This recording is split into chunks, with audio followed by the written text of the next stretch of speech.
भगत तह मिलंत जम त्रास मिटाई। एक अरदास पाठ कीरत की गुर रामदास राखो शरणाई। सतनाम श्री वाहिगुरु साहिब जी।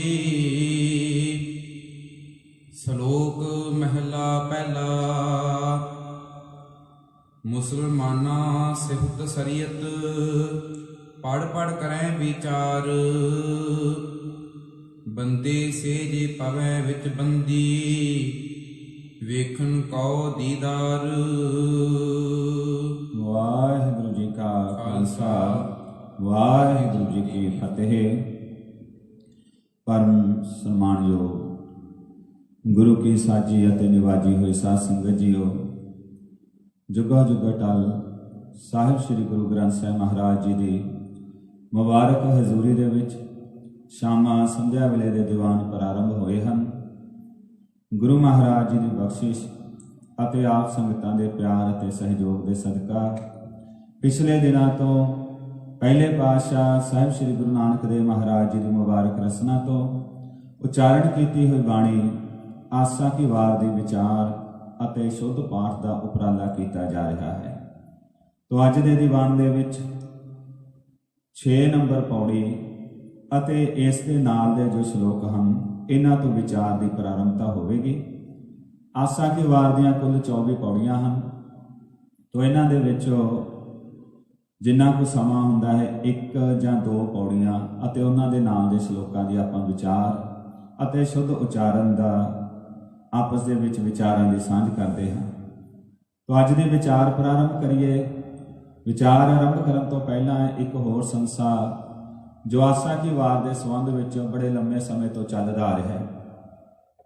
कल इंडिया गुरमुख प्यारिਆਂ नाल वचन विलास हो रहे सन ते मैं उन्हां दे नाल गल कीती कि इस तरह आसा की वार के विचार अते शुद्ध पाठ का उपराला आरंभ किया ते उन्हां गुरमुख प्यारिਆਂ ने वचन कहे कहंदे आसा की वार के संबंध विच असीं एक गल सुनी सी ते जिहड़ी गल उन्होंने सांझी की वो कुदरती मैं भी सुनी हुई सी। साडे भी तजर्बे च आई सी, मैनूं गल याद आ गई ते जदों इस गल ते विचार की मेरे मन च आया कि संगत दे नाल विचार सांझी की जाए।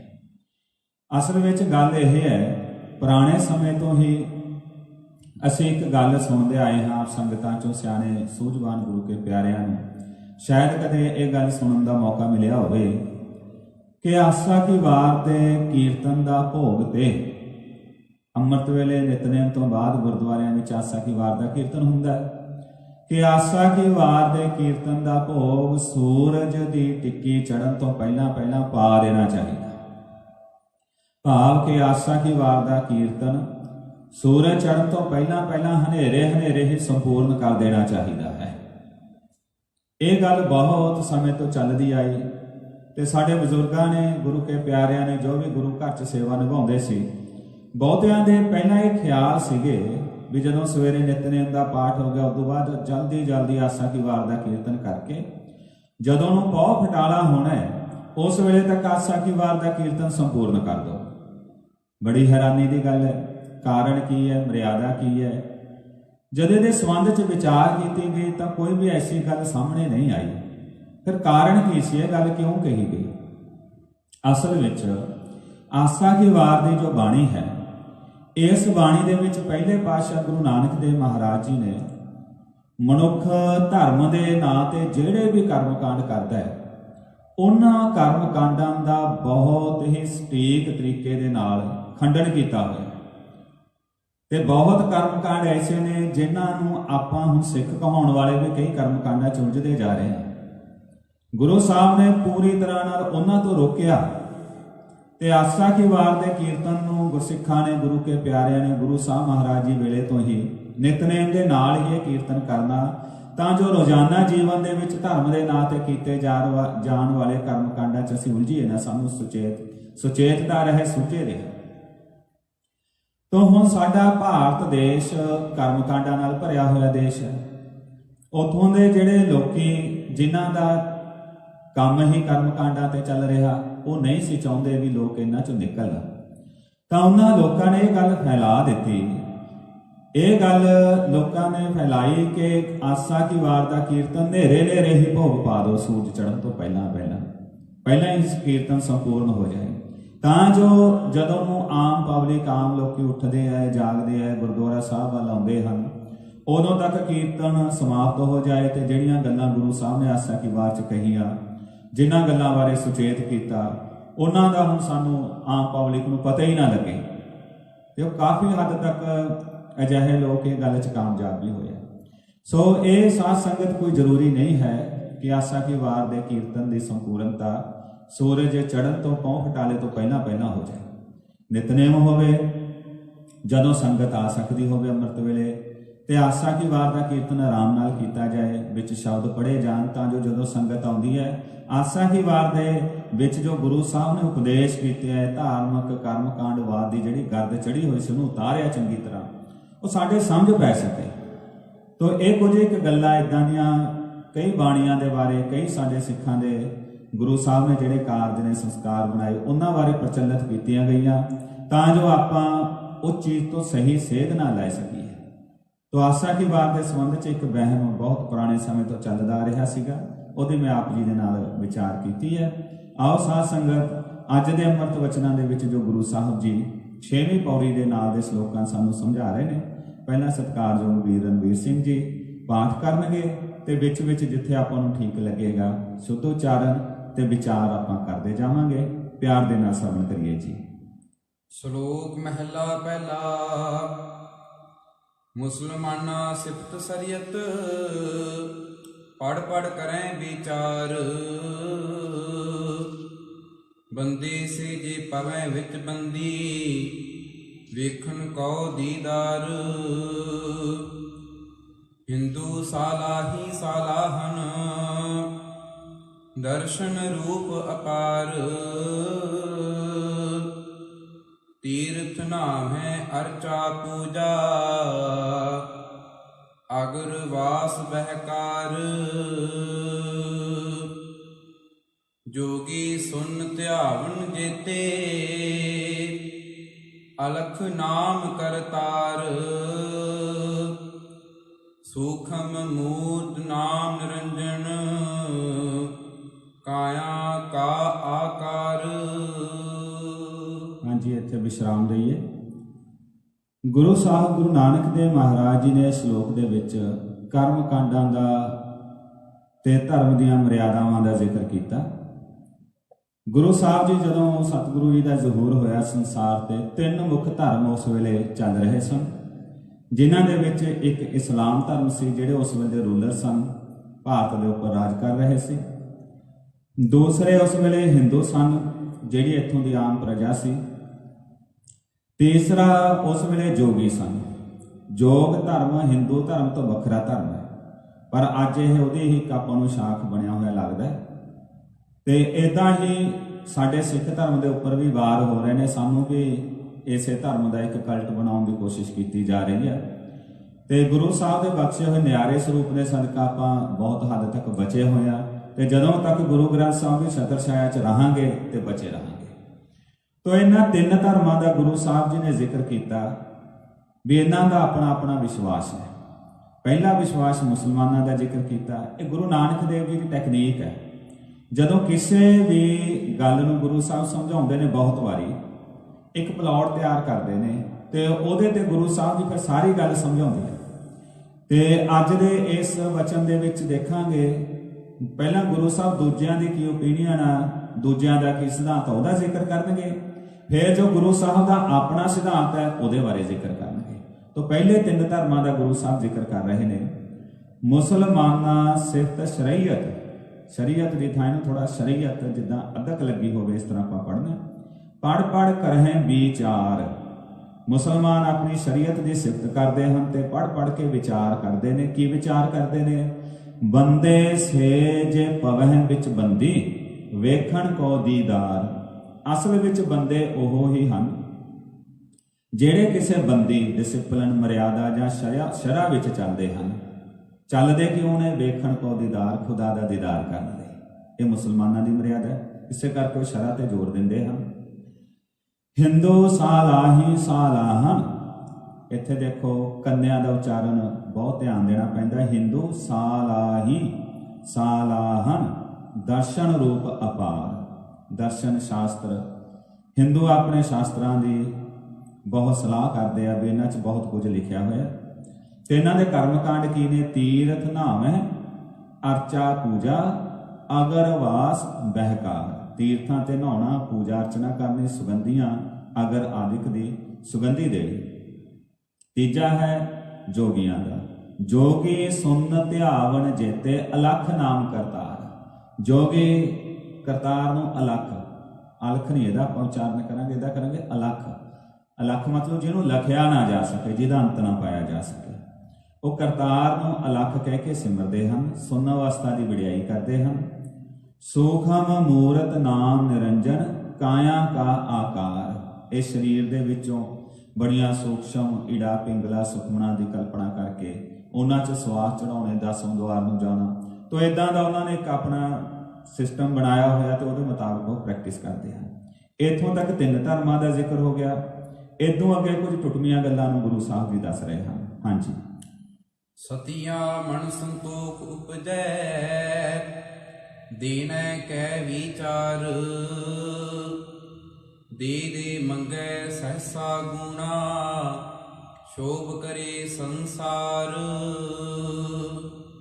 ਚੋਰਾਂ ਜਾਰਾਂ ਤੈ ਕੁੜਿਆਰਾਂ, ਖਾਰਾ ਪਾਵੇ ਕਾਰ। ਇਕ ਹੁੰਦਾ ਖਾਏ ਚਲੈ ਅਥਾਊ, ਤਿਨਾ ਪੇਕਾਈ ਕਾਰ। ਜਲ ਥਲ ਜੀਆਂ ਪ੍ਰੀਆਂ ਲੋਆਂ, ਆਕਾਰਾਂ ਆਕਾਰ। ਹੋਏ ਜੇ ਆਖੈ ਸੋ ਤੂੰ ਹੈ ਜਾਣੈ, ਤਿਨਾ ਪੇ ਤੇਰੀ ਸਾਰ। ਇੱਥੇ ਰੁਕੀਏ ਜੀ ਆਪਾਂ। ਹਾਂਜੀ, ਇਸ ਤੋਂ ਅੱਗੇ ਗੁਰੂ ਸਾਹਿਬ ਜੀ ਨੇ ਕਿਹਾ ਸਤੀ ਆ। ਜਿਹੜੇ ਸਤੀ ਹਨ, ਸਤੀ ਆ ਵੀ ਕਹਿ ਸਕਦੇ ਹਾਂ, ਸਤੀ ਆ ਦਾਨੀ ਹਨ, ਇਦਾਂ ਉਚਾਰਨ ਕਰਾਂਗੇ। ਸਤੀ ਉਹ ਇਸਤਰੀ ਨੂੰ ਵੀ ਕਿਹਾ ਜਾਂਦਾ ਸੀ ਜਿਹੜੀ ਆਪਣੇ ਪਤੀ ਨਾਲ ਸੜ ਕੇ ਮਰ ਜਾਂਦੀ ਸੀਗੀ। ਸਤੀ ਪ੍ਰਥਾ ਜੋ ਭਾਰਤ ਵਿੱਚ ਸੀ ਤੇ ਜਿਹਨੂੰ ਗੁਰੂ ਅਮਰਦਾਸ ਮਹਾਰਾਜ ਜੀ ਨੇ ਉਸ ਵੇਲੇ ਦੇ ਬਾਦਸ਼ਾਹ ਅਕਬਰ ਨੂੰ ਕਹਿ ਕੇ ਬੰਦ ਕਰਵਾਇਆ ਸੀ। ਬਾਅਦ ਵਿੱਚ ਅੰਗਰੇਜ਼ਾਂ ਵੇਲੇ ਕਾਨੂੰਨ ਬਣੇ ਤੇ ਉਹ ਪ੍ਰਥਾ ਬੰਦ ਹੋਈ। ਤਾਂ ਗੁਰੂ ਸਾਹਿਬ ਸੱਚੇ ਪਾਤਸ਼ਾਹ ਜੀ ਦੱਸ ਰਹੇ ਨੇ ਸਤੀ ਆ। ਸਤੀ ਦਾ ਮਤਲਬ ਦਾਨੀ।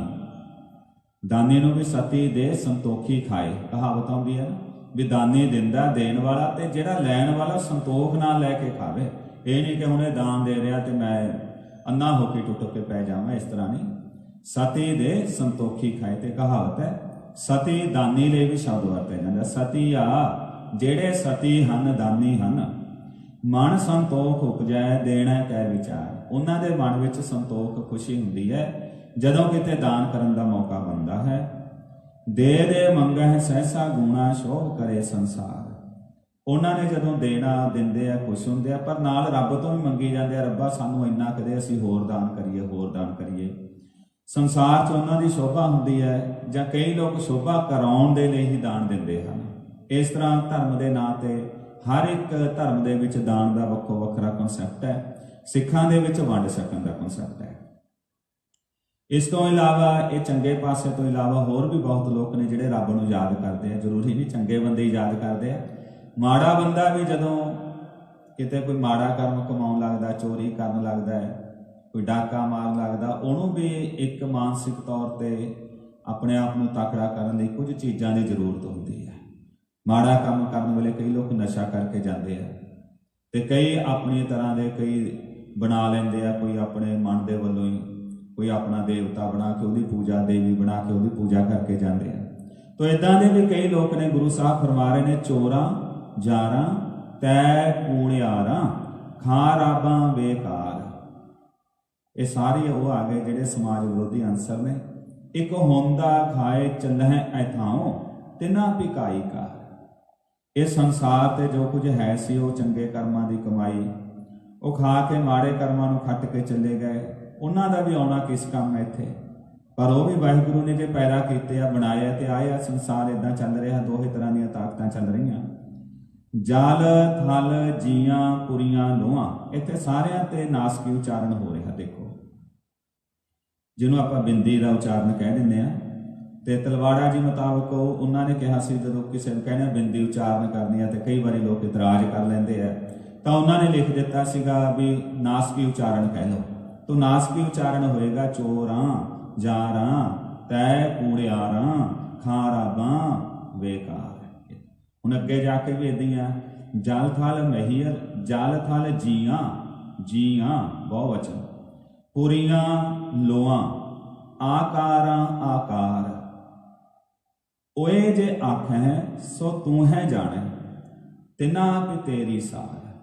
ਵੀ ਜਿਹੜੇ ਵੀ ਇਹ ਜੀਵ ਨੇ ਉੱਪਰ ਜਿੰਨੇ ਵੀ ਲਿਸਟ ਆ ਗਈ ਨਾ, ਓਏ ਜੇ ਆਖਿਆ, ਉਹ ਜੋ ਵੀ ਕੁਝ ਆਖਦੇ ਆ, ਉਹਨਾਂ ਦੀਆਂ ਅਰਦਾਸਾਂ ਨੇ, ਮਨ ਦੀ ਵਿਅਥਾ, ਅੰਦਰਲਾ ਦੁੱਖ ਸੁੱਖ ਜੋ ਵੀ ਉਹਨਾਂ ਅੰਦਰ ਵਰਤ ਰਿਹਾ ਉਹ ਤੂੰ ਆਪ ਜਾਣਦਾ ਹੈ, ਤੇ ਤੈਨੂੰ ਉਹਨਾਂ ਦੀ ਸਾਰ ਹੈ, ਉਹ ਤੈਨੂੰ ਯਾਦ ਕਰਦੇ ਆ। ਚੰਗੇ ਮਾੜੇ, ਚੰਗੇ ਵੀ ਯਾਦ ਕਰ ਰਹੇ, ਮਾੜੇ ਵੀ ਯਾਦ ਕਰ ਰਹੇ ਹਨ, ਪਰ ਅਸਲ ਵਿੱਚ ਤਰੇਗਾ ਕੌਣ? ਸਵਾਲ ਤਾਂ ਇਹ ਪੈਦਾ ਹੋ ਗਿਆ। ਹਿੰਦੂਆਂ ਦਾ ਜ਼ਿਕਰ ਆ ਗਿਆ, ਮੁਸਲਮਾਨਾਂ ਦਾ ਜ਼ਿਕਰ ਆ ਗਿਆ, ਜੋਗੀਆਂ ਦਾ ਆ ਗਿਆ, ਦਾਨੀਆਂ ਦਾ ਆ ਗਿਆ, ਹੋਰ ਸਾਰੇ ਪੱਖ ਚੱਲਣ ਵਾਲਿਆਂ ਦਾ ਆ ਗਿਆ। ਵੀ ਅਸਲ ਵਿੱਚ ਤਰ ਕੌਣ ਸਕਦਾ ਹੈ?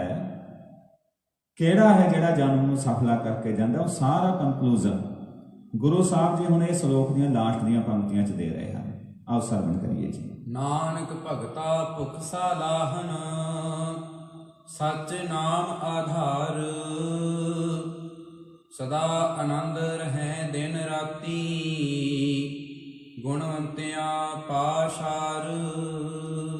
ਹਾਂਜੀ, ਨਾਨਕ ਤੋਂ ਬਾਅਦ ਥੋੜਾ ਜਿਹਾ ਆਪਾਂ ਰੁਕਾਂਗੇ। ਨਾਨਕ ਭਗਤਾਂ ਭੁੱਖ ਸਲਾਹਨ, ਇਸ ਤਰੀਕੇ ਨਾਲ ਨਾਨਕ ਹੈ ਨਾਨਕ ਭਗਤਾਂ, ਜਿਹੜੇ ਭਗਤ ਹਨ ਉਹ ਭਗਤ ਹਿੰਦੂਆਂ 'ਚ ਵੀ ਹੋ ਸਕਦਾ, ਮੁਸਲਮਾਨਾਂ 'ਚ ਵੀ ਹੋ ਸਕਦਾ, ਕੋਈ ਵੀ ਹੈ ਜਿਹਦੇ ਅਸਲ ਜਿਹਦੇ 'ਚ ਮਾਲਕ ਦੀ ਭਗਤੀ ਕਰਨ ਦਾ ਚਾਅ ਪੈਦਾ ਹੋਇਆ ਨਾ, ਉਹਨਾਂ ਦੇ ਅੰਦਰ ਇਹ ਜਿਹੜੇ ਉੱਪਰ ਕਰਮਕਾਂਡ ਜ਼ਿਕਰ ਆ ਗਿਆ, ਵੱਖ-ਵੱਖ ਧਰਮਾਂ ਨੇ ਆਪੋ ਆਪਣੇ ਰੀਤੀ ਰਿਵਾਜ ਬਣਾਏ ਨੇ, ਡਿਸਪਲਿਨ ਆ ਹਰ ਇੱਕ ਧਰਮ ਦਾ ਆਪੋ ਆਪਣਾ।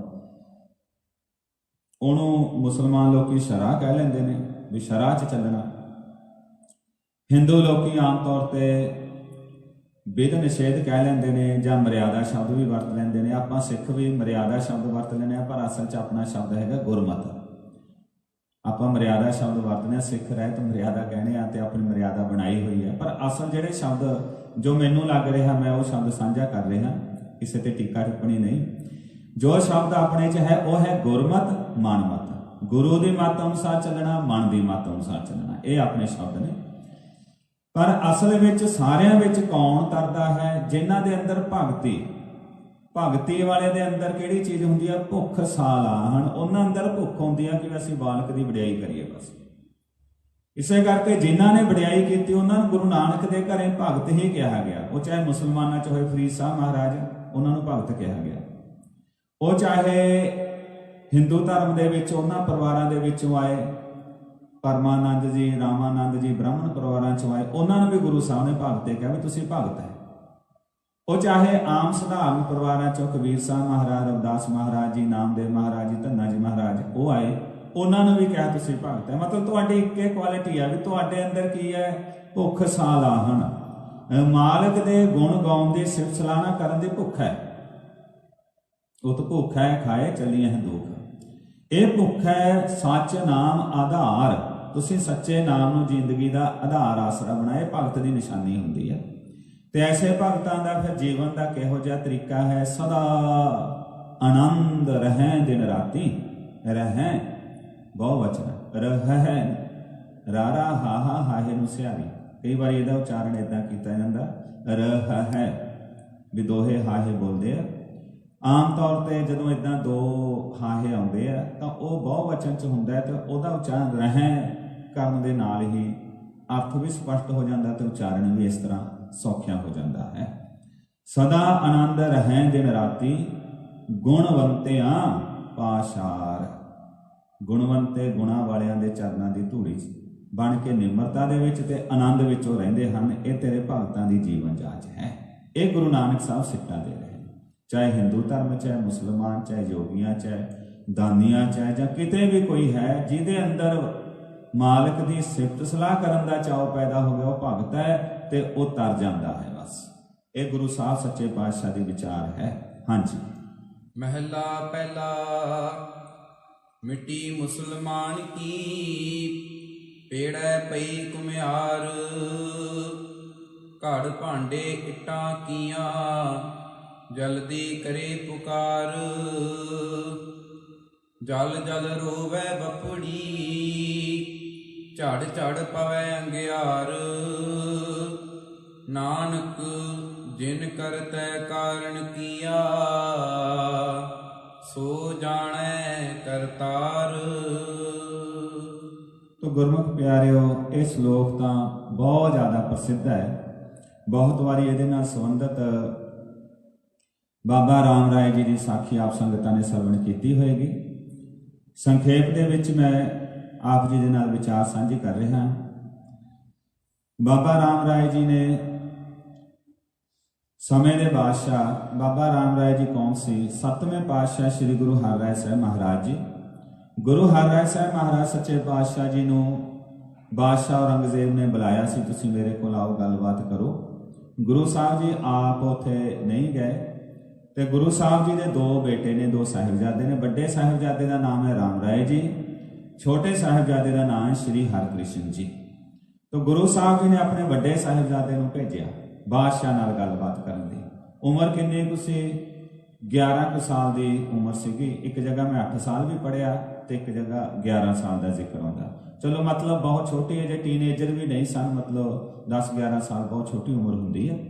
ਪਰ ਗੁਰੂ ਸਾਹਿਬ ਜੀ ਨੇ ਕਿਹਾ ਵੀ ਤੁਸੀਂ ਗੁਰਮਤਿ ਅਨੁਸਾਰ ਸਾਰੀਆਂ ਗੱਲਾਂ ਦੇ ਨਿਡਰ ਹੋ ਕੇ ਜਵਾਬ ਦੇਣੇ ਆ, ਉਹਦੇ ਸੰਸ਼ੇ ਦੂਰ ਕਰਨੇ ਆ। ਆਪ ਜੀ ਗਏ ਤੇ ਔਰੰਗਜ਼ੇਬ ਦੀ ਤਸੱਲੀ ਕਰਾਈ ਤੇ ਔਰੰਗਜ਼ੇਬ ਦੇ ਮਨ 'ਚ ਇੰਨਾ ਸਤਿਕਾਰ ਹੋ ਗਿਆ ਬਾਬਾ ਰਾਮ ਰਾਏ ਦਾ ਵੀ ਇੱਕ ਸਪੈਸ਼ਲ ਚੌਂਕੀ ਗੱਦੀ ਲੱਗਦੀ ਸੀ ਜਿਹਦੇ ਤੇ ਉਹ ਬਾਦਸ਼ਾਹ ਦੇ ਦਰਬਾਰ 'ਚ ਜਾ ਕੇ ਬਹਿੰਦੇ ਹੁੰਦੇ ਸੀ। ਪਰ ਜਿਹੜੇ ਉੱਥੇ ਪੁਰਾਣੇ ਕੋਈ ਧਾਰਮਿਕ ਆਗੂ ਸੀ ਜਾਂ ਹੋਰ, ਉਹ ਇਹ ਗੱਲ ਤੇ ਚਿੜ ਗਏ, ਕਹਿੰਦੇ ਵੀ ਕੱਲ ਦਾ ਜਵਾਕ ਹੈ, ਬਾਦਸ਼ਾਹ ਇੰਨਾ ਸਤਿਕਾਰ ਦੇ ਰਿਹਾ। ਉਹਨਾਂ ਨੇ ਗੋਂਦਾਂ ਗੁੰਦੀਆਂ ਬਹੁਤ ਯਤਨ ਕੀਤੇ, ਅਖੀਰ ਉਹ ਯਤਨ 'ਚ ਕਾਮਯਾਬ ਕਿੱਥੇ ਹੋਏ। ਬਹੁਤ ਕੁਝ ਲੱਭ ਲਭਾ ਕੇ ਕਰ ਕਰਾ ਕੇ ਉਹਨਾਂ ਨੇ ਗੁਰਬਾਣੀ 'ਚੋਂ ਇਹ ਸ਼ਲੋਕ ਲੱਭ ਲਿਆ। ਲੱਭ ਕੇ ਫਿਰ ਇਹ ਗੱਲ ਕਹੀ ਵੀ ਤੁਹਾਡੀ ਬਾਣੀ 'ਚ ਲਿਖਿਆ ਵੀ ਮਿੱਟੀ ਮੁਸਲਮਾਨ ਕੀ। ਔਰੰਗਜ਼ੇਬ ਨੂੰ ਭੜਕਾਇਆ ਵੀ ਆਪਣੇ ਮੁਸਲਮਾਨਾਂ ਦੇ ਬਾਰੇ ਉਹਨਾਂ ਨੇ ਗੁਰੂ ਨੇ ਲਿਖਿਆ ਤੇ ਇਹਦੇ ਬਾਰੇ ਪੁੱਛੋ। ਤੇ ਬਾਬਾ ਰਾਮ ਰਾਏ ਜੀ ਦੀ ਉਸ ਵੇਲੇ ਤੱਕ ਔਰੰਗਜ਼ੇਬ ਨਾਲ ਚੰਗੀ ਗੱਲਬਾਤ ਸੀਗੀ ਤੇ ਉਹਨਾਂ ਨੇ ਫਿਰ ਜਦੋਂ ਦੇਖਿਆ ਵੀ ਕਿਤੇ ਮੈਂ ਅਰਥ ਕਰਾਂ, ਸਹੀ ਅਰਥ ਕਰਾਂ ਜਾਂ ਬਾਦਸ਼ਾਹ ਦੇ ਗੱਲ ਸਮਝ 'ਚ ਆਵੇ ਨਾ ਆਵੇ, ਵਿਰੋਧੀ ਕਿਤੇ ਮੇਰੇ ਵਿਰੁੱਧ ਨਾ ਹੋ ਜਾਣ, ਤਾਂ ਉਹਨਾਂ ਨੇ ਇੱਥੇ ਸ਼ਬਦ ਮਿੱਟੀ ਮੁਸਲਮਾਨ ਕੀ ਦੀ ਥਾਂ ਤੇ ਕਹਿ ਦਿੱਤਾ ਵੀ ਬਾਣੀ 'ਚ ਲਿਖਿਆ ਮਿੱਟੀ ਬੇਈਮਾਨ ਕੀ।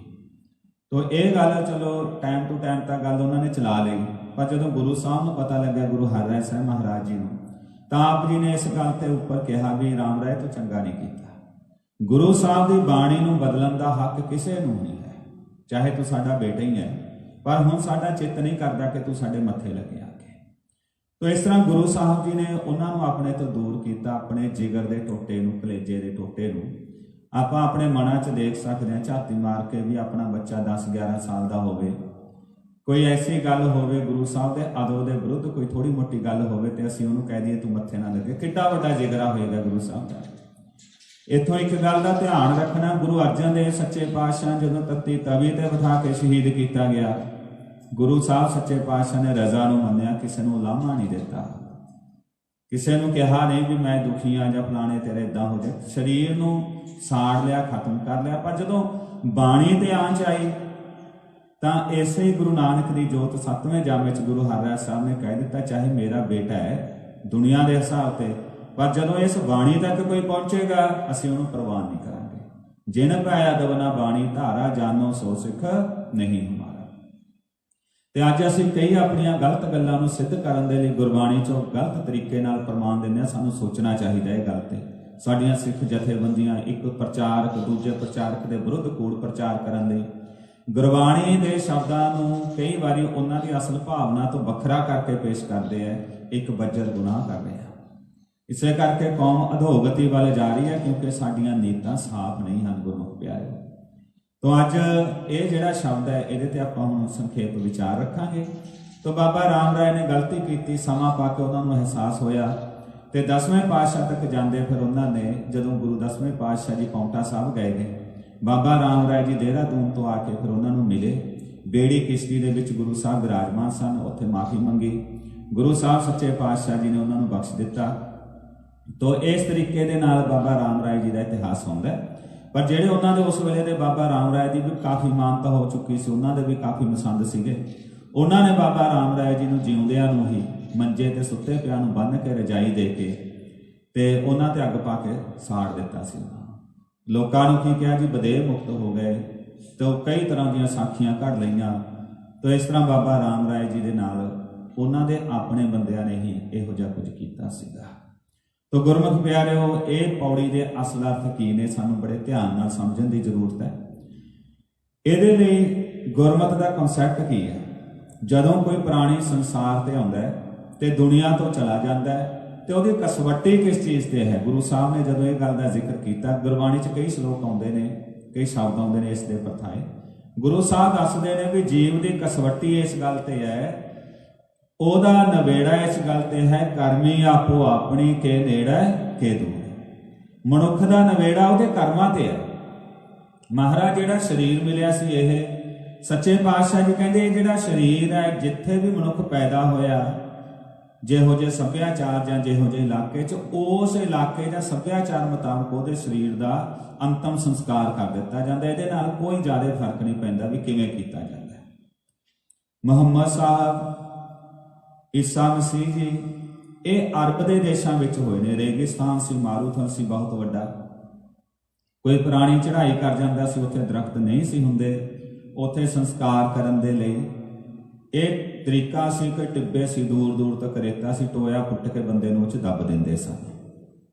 ਮ੍ਰਿਤਕ ਸਰੀਰ ਨੂੰ ਦੱਬ ਦਿੱਤਾ, ਕਿਉਂਕਿ ਖਜੂਰਾਂ ਦੇ ਦਰਖਤ ਸੀ। ਜੇ ਖਜੂਰ ਦੇ ਦਰਖਤ ਤੇ, ਮੈਂ ਜਦੋਂ ਪੰਜਾਬੀ ਯੂਨੀਵਰਸਿਟੀ ਪਟਿਆਲਾ 'ਚ ਡਿਪਲੋਮਾ ਇਨ ਡਿਵਿਨਿਟੀ ਸਟੱਡੀਜ਼ ਕਰ ਰਿਹਾ ਸੀ, ਤਾਂ ਉੱਥੇ ਵੀ ਸਾਡੇ ਨਾਲ ਇੱਕ ਮੁਸਲਿਮ ਪ੍ਰੋਫੈਸਰ ਸਨ। ਉਹਨਾਂ ਨੇ ਗੱਲ ਸਾਂਝੀ ਕੀਤੀ। ਕਹਿੰਦੇ ਜੇ ਅਰਬ ਦੇ ਵਿੱਚ ਕਿਸੇ ਦਾ ਖਜੂਰ ਦੀ ਲੱਕੜੀ ਨਾਲ ਸੰਸਕਾਰ ਕਰਦੇ, ਪਹਿਲੀ ਗੱਲ ਤਾਂ ਸੁੱਕੀ ਲੱਕੜੀ ਨਹੀਂ ਸੀ ਮਿਲਦੀ। ਜੇ ਮਿਲ ਗਈ, ਕਹਿੰਦੇ ਉਹ ਸਾਲ 6-6 ਮਹੀਨੇ ਉਹ ਲੱਕੜੀ ਧੁਖੀ ਜਾਣੀ ਸੀ, ਕਿਉਂਕਿ ਇੰਨੀ ਛੇਤੀ ਉਹ ਸੰਸਕਾਰ ਕਰ ਹੀ ਨਹੀਂ ਸਕਦੀ, ਉਹ ਲੱਕੜ ਏਦਾਂ ਦੀ ਹੈ। ਤਾਂ ਉਦੋਂ ਦਾ ਇੱਕ ਵਧੀਆ ਉਪਾਅ ਇਹ ਸੀ ਕਿ ਜ਼ਮੀਨ ਦੇ ਵਿੱਚ ਦੱਬ ਦਿਓ। ਕੁਝ ਇੱਕ ਥਾਵਾਂ ਤੇ ਇਸ ਤਰ੍ਹਾਂ ਹੁੰਦਾ ਸੀ, ਉਹਨਾਂ ਨੇ ਜ਼ਮੀਨ 'ਚ ਦੱਬ ਦੇਣਾ ਤੇ ਉਹਨਾਂ ਦਾ ਇੱਕ ਸੰਸਕਾਰ ਹੀ ਬਣ ਗਿਆ। ਤੇ ਹੁਣ ਜਿੱਥੇ ਵੀ ਈਸਾਈ ਨੇ ਜਾਂ ਮੁਸਲਮਾਨ ਲੋਕ ਨੇ, ਉਹ ਜ਼ਿਆਦਾਤਰ ਹੁਣ ਉਹੀ ਸੱਭਿਆਚਾਰ ਚੱਲ ਪਿਆ ਤੇ ਉਹਨਾਂ ਦਾ ਚੱਲਦਾ ਆ ਰਿਹਾ। ਪਰ ਆਪਣੇ ਜਿਹੜੇ ਭਾਰਤ ਵਿੱਚ ਧਰਮ ਪੈਦਾ ਹੋਏ, ਉਹਨਾਂ 'ਚ ਸਿੱਧਾ ਜਿਹਾ ਹਿਸਾਬ ਹੁੰਦਾ ਸੀ ਵੀ ਕੋਈ ਪੁਰਾਣੀ ਚੜ੍ਹਾਈ ਕਰਦਾ, ਲੱਕੜ ਦਰਖਤ ਕਾਫੀ ਸੀਗੇ ਜਾਂ ਨਦੀਆਂ ਦਰਿਆ ਸੀ, ਉਹਦੇ ਸਰੀਰ ਦਾ ਸੰਸਕਾਰ ਕਰ ਦਿੰਦੇ ਸੀ ਲੱਕੜ ਦੇ ਨਾਲ, ਅੱਗ ਦੇ ਵਿੱਚ ਸਾੜ ਕੇ, ਜਾਂ ਫਿਰ ਪਾਣੀ ਦੇ ਵਿੱਚ ਵੀ ਵਹਾ ਦਿੰਦੇ ਸੀ ਸਰੀਰ ਨੂੰ। ਇਹ ਵੀ ਤਰੀਕਾ ਸੀਗਾ। ਜਿਹੜੇ ਸਿੱਧ ਜੋਗੀ ਲੋਕ ਸੀਗੇ, ਵੱਖ-ਵੱਖ ਸਥਾਨਾਂ ਤੇ ਜਾਂ ਦੂਰ ਪਹਾੜਾਂ ਤੇ ਰਹਿੰਦੇ, ਹੁਣ ਉਹਨਾਂ 'ਚ ਜਦੋਂ ਕੋਈ ਪੁਰਾਣੀ ਚੜ੍ਹਾਈ ਕਰ ਜਾਂਦਾ ਸੀ, ਹੁਣ ਉਹਨਾਂ ਕੋਲ ਇੰਨੇ ਸਾਧਨ ਨਹੀਂ ਸੀਗੇ। ਉਹ ਫਿਰ ਕੀ ਕਰਦੇ ਸੀ, ਉਹ ਵੱਡਾ ਵੀ ਟੋਇਆ ਨਹੀਂ ਸੀ ਪੱਟਦੇ, ਉਹ ਇੱਕ ਛੋਟਾ ਜਿਹਾ ਟੋਇਆ ਪੱਟ ਕੇ ਇਕੱਠਾ ਜਿਹਾ ਕਰਕੇ, ਜਿਵੇਂ ਚੌਂਕੜੀ ਮਾਰੀ ਹੁੰਦੀ ਆ ਆਪਣੇ ਜੋਗੀ ਦੇ, ਸਾਧੂ ਦੇ ਸਰੀਰ ਨੂੰ, ਮ੍ਰਿਤਕ ਸਰੀਰ ਨੂੰ, ਉਹਦੇ 'ਚ ਦੱਬ ਦਿੰਦੇ ਸਨ। ਉਹਨੂੰ ਸਮਾਧੀ ਦੇ ਰੂਪ 'ਚ ਹੀ ਬਿਠਾ ਦਿੰਦੇ ਸੀ, ਕਹਿੰਦੇ ਭਗਤੀ ਕਰ ਰਿਹਾ। ਤੋ ਅੱਜ ਇਹ ਚੀਜ਼ਾਂ, ਇਹ ਪਰੰਪਰਾਵਾਂ ਉਵੇਂ ਐਜ਼ ਇਟ ਇਜ਼ ਚੱਲਦੀਆਂ ਆ ਰਹੀਆਂ ਹਨ। ਭਾਰਤ ਵਿੱਚ ਪੈਦਾ ਹੋਏ ਧਰਮ ਜਿਹੜੇ ਨੇ, ਉਹ ਸੰਸਕਾਰ ਲੱਕੜ ਨਾਲ ਕਰਦੇ ਆ, ਜੱਗ ਦੇ ਨਾਲ, ਜਿਸ ਵੀ ਤਰੀਕੇ ਨਾਲ ਕਰਨ। ਤੇ ਜਿਹੜੇ ਉਧਰੋਂ ਧਰਮ ਚੱਲੇ ਆ ਸ਼ਾਮ ਦੇਸ਼ਾਂ ਦੇ ਵਿੱਚੋਂ, ਅਰੇਬੀਅਨ ਕੰਟਰੀਜ਼ ਦੇ ਵਿੱਚੋਂ, ਮਿਡਲ ਈਸਟ ਕਹਿ ਲੈਂਦੇ ਆ ਕਈ, ਤੇ ਉਹਦੇ ਵਿੱਚੋਂ, ਤੇ ਉੱਥੇ ਜਾ ਕੇ ਉੱਥੋਂ ਉਹਨਾਂ ਨੇ ਸੰਸਕਾਰ ਦੀ ਵਿਧੀ ਧਰਤੀ ਵਿੱਚ ਦੱਬਣਾ ਬਣਾ ਲਈ ਹੈ। ਜਿਹੜੇ ਜੋਗੀ ਸਾਧੂ ਨੇ ਹੁਣ ਵੀ ਭਾਰਤ 'ਚ ਡੇਰੇ ਨੇ ਕਈ ਥਾਵੇਂ, ਜਦੋਂ ਕਿ ਉਹਨਾਂ 'ਚ ਚੜ੍ਹਾਈ ਕਰ ਜਾਂਦਾ, ਟੋਇਆ ਪੁੱਟ ਕੇ, ਛੋਟਾ ਜਿਹਾ ਟੋਆ ਪੁੱਟ ਕੇ ਵਿੱਚ ਦੱਬ ਦਿੰਦੇ ਹਨ। ਇਸ ਗੱਲ ਨੂੰ ਗੁਰੂ ਸਾਹਿਬ ਨੇ ਬਾਣੀ 'ਚ ਦੱਸਿਆ, ਇੱਕ ਦੱਜੈ, ਇੱਕ ਦੱਬੀਆਂ, ਇੱਕ ਨਾ ਕੁੱਤੇ ਖਾਹੇ, ਇੱਕ ਪਾਣੀ ਵਿੱਚ ਉਸਟੀਆਂ, ਇੱਕ ਭੀ ਫਿਰ ਹੱਸਣ ਪਾਹੇ। ਪਾਰਸੀ ਲੋਕ ਜਿਹੜੇ ਨੇ ਉਹ ਸਰੀਰ ਨੂੰ ਰੱਖ ਦਿੰਦੇ ਆ, ਉਹਨੂੰ ਮ੍ਰਿਤਕ ਸਰੀਰ ਦੇ ਉੱਪਰ ਦਹੀਂ ਵਗੈਰਾ ਲਗਾ ਕੇ, ਉਹ ਇੱਲਾਂ ਗਿਲਝਾਂ ਆ ਕੇ ਖਾ ਜਾਂਦੀਆਂ ਨੇ, ਪਿੱਛੇ ਹੱਡੀਆਂ ਰਹਿ ਜਾਂਦੀਆਂ ਨੇ, ਇੱਕ ਖੂਹ ਦੇ ਵਿੱਚ ਇਕੱਠੀਆਂ ਕਰੀ ਜਾਂਦੇ ਨੇ। ਉਹਨਾਂ ਦਾ ਇਸ ਤਰ੍ਹਾਂ ਦਾ ਹਿਸਾਬ। ਇੱਕ ਭੀ ਫਿਰ ਹੱਸਣ ਪਾਹੇ, ਹੱਸਣ ਪਾਹੇ ਦਾ ਅਰਥ ਇਹ ਹੈ, ਨਾਨਕ ਏਵ ਨਾ ਜਾਪਈ ਹੈ, ਨਾਨਕ ਇਹ ਪਤਾ ਹੀ ਨਹੀਂ ਲੱਗਦਾ ਕਿੱਥੇ ਜਾਏ ਸਮਾਹੇ। ਜਿਹੜੀ ਅਸਲ ਚੀਜ਼ ਜਿਸ ਦੇ ਜਰੀਏ ਮਨੁੱਖ ਦੌੜਿਆ ਫਿਰਦਾ ਸੀ, ਉਹ ਜਿਹੜੀ ਜੀਵਨ ਦੀ ਤਾਕਤ ਸੀ, ਉਹਦੇ 'ਚ ਨਿਕਲ ਕੇ ਕਿੱਥੇ ਜਾ ਕੇ ਸਮਾ ਗਿਆ। ਤਾਂ ਇੱਥੇ ਗੁਰੂ ਸਾਹਿਬ ਜੀ ਨੇ ਕੋਈ ਇਸ ਚੀਜ਼ ਤੇ ਕੱਟੜਤਾ ਨਹੀਂ ਰੱਖੀ। पर बहुत लोग इस चीज़ से बहुत ज़्यादा कट्टड़ ने, बहुत ज़्यादा। तो फिर उन्होंने समझाने लिए गुरु साहब ने एक एग्जाम्पल दी। मुसलमानों का राज से, उन्होंने राज च उन्होंने ते गल करनी कोई सौखी गल नहीं सी। ये गुरु नानक साहब का हौसला सी। गुरु साहब ने उन्होंने ते गल की, तो फिर उन्होंने दसिया कि मेरी गल सुनो, तुसी शरीर नूं ठीक है दब दिता, दफना दिता जमीन दे विच। मुसलमानों नूं गल कही, उस जमीन दे विच दफनाया होया मनुख उहदे शरीर नूं कीड़ियां ने खा जाना, तो चीकनी मिट्टी बन जाती है उत्थे। हुण उत्थे चीकनी मिट्टी बन गई, तो वो किते घुमियार पॉटर जिसने मिट्टी के बर्तन बनाने सन, उन्होंने चीकनी मिट्टी की लोड़ होंदी है। उत्थों गया, उन्हें मिट्टी लई, विच काबरां दी मिट्टी भी आ गई। मिट्टी नूं गुन्निया, उन्हें भांडे बनाए, बहुत सोहणे बर्तन बने। तो उन्हां बर्तनां नूं फिर अग दे विच पकाया गया। अग दे विच पकाया जाता है, जदों तो कड़कड़ दी आवाज़ां आउंदियां ने, तो हुण वो बर्तन पक गए, काम आए। गुरु साहब कहते हुण ये गल दसो भी जिहड़े बंदे दी कबर दी मिट्टी आ गई, बंदा बड़ा चंगा होवे, परहेजगार होवे, अपने धर्म ईमान ते चंगा होवे, अज उहदी मिट्टी कबर दे विचों लैके इत्थे तुसीं ओह किसी ने नहीं सी पता जां जान बुझ के किसी ने उहदे मिट्टी दे भांडिਆਂ 'ਚ लिआंदी, अग विच सड़ी खीरो मिट्टी भी। हुण अग विच सड़न दे नाल की ओह गुनाहगार हो गया, जो ने अपने धर्म 'ਚ नेक कर्म कमा लए, जो खुदा दे नाम दे उपर जो चंगे कर्म जिंदगी 'ਚ कीते, कि हुण अज जदों उहदी मिट्टी किसी तरीके अग 'ਚ जे सड़ गई, कि उहदे सारे कीते हुए जिंदगी विच चंगे कर्म हुण खत्म हो गए, कि वह अपने धर्म ते शरह 'चों बाहर हो गए। भाव यह है कि इदां कुछ नहीं हुंदा, जो चंगे कर्म कमा गया सो कमा गया, समाज का भला कर गया। भी इन्हां वहमां विच ना पो। इस नज़रिए तो यह श्लोक है साध संगत जी। तो महाराज जी फरमा रहे हैं, मिट्टी मुसलमान की पेड़ है, दलावां दे नाल, पेड़े नहीं कहना, पेड़ है, पप्पे नूं लावां, राड़े नूं दलावां, पेड़ है। पई घुमियार, घुमियार इत्थे भी हला थोड़ा हलंत लग्या, घुमियार घड़ भांडे इट्टां कीआं जल्दी करे पुकार। ਉਹਨੂੰ ਘੜ ਕੇ ਭਾਂਡੇ ਬਣਾ ਲਏ ਜਾਂ ਇੱਟਾਂ ਆਦਿਕ ਬਣਾ ਲਈਆਂ, ਕਬਰਾਂ ਦੀ ਮਿੱਟੀ ਚੀਕਣੀ ਸੀਗੀ, ਹੁਣ ਉਹ ਸੜ ਰਹੀ ਆ। ਜਦੋਂ ਸੜਦੀ ਆ ਕੁਦਰਤੀ ਅੱਗ 'ਚ ਥੋੜੀ ਜਿਹੀ ਕੜਕ ਕੜਕ ਦੀਆਂ ਆਵਾਜ਼ਾਂ ਆਉਂਦੀਆਂ ਨੇ। ਜਲ ਜਲ ਰੋਵੈ ਬੱਪੜੀ, ਝੜ ਝੜ ਪਵੈ ਅੰਗਿਆਰ। ਹੁਣ ਮਿੱਟੀ ਵਿਚਾਰੀ, ਬੱਪੜੀ ਦਾ ਅਰਥ ਹੈ ਵਿਚਾਰੀ, ਬੱਪੜੀ ਉਹ ਜਲ ਰਹੀ ਹੈ, ਝੜ ਝੜ ਕੇ ਅੰਗਿਆਰ ਉਹ 'ਚੋਂ ਅੱਗ 'ਚੋਂ ਨਿਕਲ ਰਹੇ ਨੇ, ਕਿਉਂਕਿ ਜਦੋਂ ਸੇਕ ਹੋਏਗਾ ਤਾਂ ਹੀ ਭਾਂਡਾ ਲਾਲ ਹੋਏਗਾ, ਪੱਕੇਗਾ। ਹੁਣ ਮਹਾਰਾਜ ਜੀ ਫਰਮਾਉਂਦੇ ਹਨ, ਨਾਨਕ ਇੱਥੇ ਵਿਸ਼ਰਾਮ ਦੇਣਾ, ਨਾਨਕ ਜਿਨ ਕਰਤਾ ਕਾਰਨ ਕੀਆ। हे नानक, जिस वाहगुरु जी ने करता पुरख ने कारण रूप संसार जगत बनाया, सो जाने करतार। वो करतार ही सारिਆਂ ਨੂੰ ਬਣਾਉਣ ਵਾਲਾ ही जानता है कि मनुख दे ਕਰਮਾਂ ਤੇ ਉਹਦਾ ਨਵੇੜਾ ਕਿਵੇਂ ਹੋਣਾ ਹੈ। ਕੇਵਲ ਕਿਸੇ ਨੂੰ ਦਫਨਾ ਦੇਣ ਨਾਲ ਜਾਂ ਅੰਤਮ ਰਸਮਾਂ ਦੇ ਵਿੱਚ ਕੋਈ ਖਾਸ ਵਿਸ਼ੇਸ਼ ਧਰਮ ਦੀਆਂ ਰਸਮਾਂ ਨਿਭਾ ਦੇਣ ਦੇ ਨਾਲ ਮਨੁੱਖ ਦੇ ਤੁਸੀਂ ਅੰਤਮ ਨਵੇੜੇ ਨੂੰ ਚੰਗਾ ਨਹੀਂ ਕਹਿ ਸਕਦੇ। ਚੰਗਾ ਉਹ ਆਪਣੇ ਕਰਮਾਂ ਕਰਕੇ ਹੈ, ਬਾਅਦ ਵਿੱਚ ਠੀਕ ਹੈ ਜੋ ਵਰਤ ਗਏ ਸਰੀਰ ਨਾਲ ਵਰਤੇ। ਤਾਂ ਗੁਰੂ ਸਾਹਿਬ ਨੇ ਇੱਕ ਵਹਿਮ ਦੂਰ ਕੀਤਾ ਸੀ ਇਹ, ਪਰ ਇਹਨੂੰ ਬੜੇ ਨੈਗੇਟਿਵ ਅਰਥਾਂ ਦੇ ਵਿੱਚ ਲੈ ਲਿਆ ਗਿਆ। ਤਾਂ ਆਪਾਂ ਸਿੱਖ ਵੀ ਇਹੀ ਗੱਲ ਮੰਨਦੇ ਹਾਂ ਵੀ ਅਖੀਰ ਤੇ ਮਨੁੱਖ ਦੇ ਚੜ੍ਹਾਈ ਕਰੇ ਤੇ ਬੜਾ ਕੋਈ ਲੰਗਰ ਲਾਦਾ ਹੈ, ਬਹੁਤ ਕੁਝ ਕਰਦਾ ਹੈ। ਕੋਈ ਸਾਡੇ ਵਰਗੇ ਜਾ ਕੇ ਕਹਿੰਦੇ ਜੀ ਬੜੇ ਗੁਰਮੁਖ ਸਨ, ਸਾਡੇ ਕਹਿਣ ਨਾਲ ਉਹਦੀ ਗਤੀ ਥੋੜਾ ਹੋ ਜਾਣੀ ਹੈ। ਉਹ ਤਾਂ ਜਿਹੜੇ ਕਰਮ ਕਮਾ ਲਏ, ਕਰਮੀ ਆਪੋ ਆਪਣੀ ਕੇ ਨੇੜੇ ਕੇ ਦੂਰ। ਬਾਅਦ ਵਿੱਚ ਲੋਕਾਚਾਰੀ ਆ, ਬਾਣੀ 'ਚ ਲਿਖਿਆ ਜੀਵਤ ਪਿੱਤਰ ਨਾ ਮਾਨੇ ਕੋ ਮੂਏ ਸਿਰਾਧ ਕਰਾਹੀ। ਵੀ ਜਿਉਂਦੇ ਜੀ ਤੂੰ ਆਪਣੀ ਰਿਸਪੈਕਟ ਨਹੀਂ ਕਰਦਾ, ਬਾਅਦ ਵਿੱਚ ਉਹਨਾਂ ਦੇ ਨਾਂ ਤੇ ਸਰਾਧ ਲੰਗਰ ਆਦਿਕ ਬਹੁਤ ਕੁਝ ਕਰਦਾ ਹੈ। ਤੋ ਇਹ ਨਹੀਂ, ਜੇ ਕੋਈ ਚੰਗਾ ਮਨੁੱਖ ਹੈ ਸਾਡੇ ਪਰਿਵਾਰਾਂ 'ਚ ਹੋ ਸਕਦਾ, ਸਮਾਜ 'ਚ ਹੋ ਸਕਦਾ, ਕੌਮ 'ਚ ਹੋ ਸਕਦਾ, ਉਹਦੀ ਯਾਦ ਮਨਾਉਣੀ ਗਲਤ ਨਹੀਂ ਹੁੰਦੀ ਹੈ। ਉਹਦੇ ਚੰਗੇ ਗੁਣਾਂ ਨੂੰ ਸਾਂਝਾ ਕਰੋ, ਉਹਨਾਂ ਗੱਲਾਂ ਨੂੰ ਆਪਸ ਦੇ ਵਿੱਚ ਬਹਿ ਕੇ ਵਿਚਾਰੋ ਵੀ ਜੇ ਇਹ ਗੱਲਾਂ ਤੇ ਗੁਰੂ ਦੀ ਮੱਤ ਤੇ ਉਹਨੇ ਪਹਿਰਾ ਦਿੱਤਾ ਹੈ। ਸਾਡੇ ਬਜ਼ੁਰਗ ਅੰਮ੍ਰਿਤ ਵੇਲੇ ਉੱਠਦੇ ਸਨ, ਨਾਮ ਜਪਦੇ ਸਨ, ਧੀ ਭੈਣ ਦੀ ਇੱਜ਼ਤ ਨੂੰ ਆਪਣੀ ਇੱਜ਼ਤ ਸਮਝਦੇ ਸਨ। ਸਮਾਜ ਦੇ ਵਿੱਚ ਕੋਈ ਨਸ਼ੇ ਕੋਈ ਬੁਰਾਈ ਕਰਦਾ ਸੀ, ਚਾਹੇ ਉਹ ਗਲਤ ਹੀ ਬੋਲੇ, ਫਿਰ ਵੀ ਉਹਨੂੰ ਜਾ ਕੇ ਸਮਝਾਉਂਦੇ ਸੀ, ਪੁੱਤ ਬੇਟਾ ਬੱਚੇ ਇਸ ਪਾਸੇ ਨਾ ਚੱਲ ਭਾਈ। ਉਹ ਇੰਨਾ ਹੌਸਲਾ ਰੱਖਦੇ ਸੀ। ਉਹ ਚੰਗੀਆਂ ਗੱਲਾਂ ਨੂੰ ਯਾਦ ਕਰਨਾ ਇਹ ਕੋਈ ਮਾੜਾ ਨਹੀਂ ਹੈ।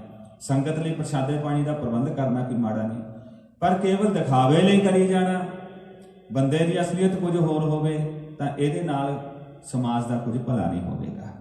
ਤੋ ਕਰਮ ਕਾਂਡਾਂ ਤੋਂ ਗੁਰੂ ਸਾਹਿਬ ਨੇ ਰੋਕਿਆ।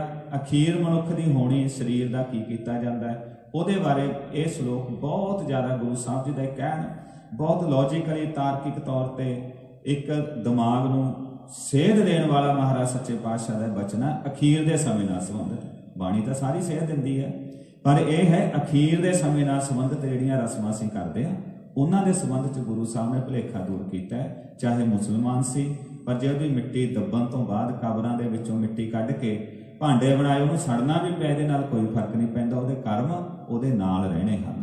ਉਹਨੇ ਜੋ ਸਮਾਜ ਦਾ ਭਲਾ ਕੀਤਾ ਉਹ ਭਲਾ ਹੀ ਰਹੇਗਾ। ਉਹ ਜੇ ਚੰਗਾ ਸੀ ਉਹ ਚੰਗਾ ਹੀ ਮੰਨਿਆ ਜਾਵੇਗਾ।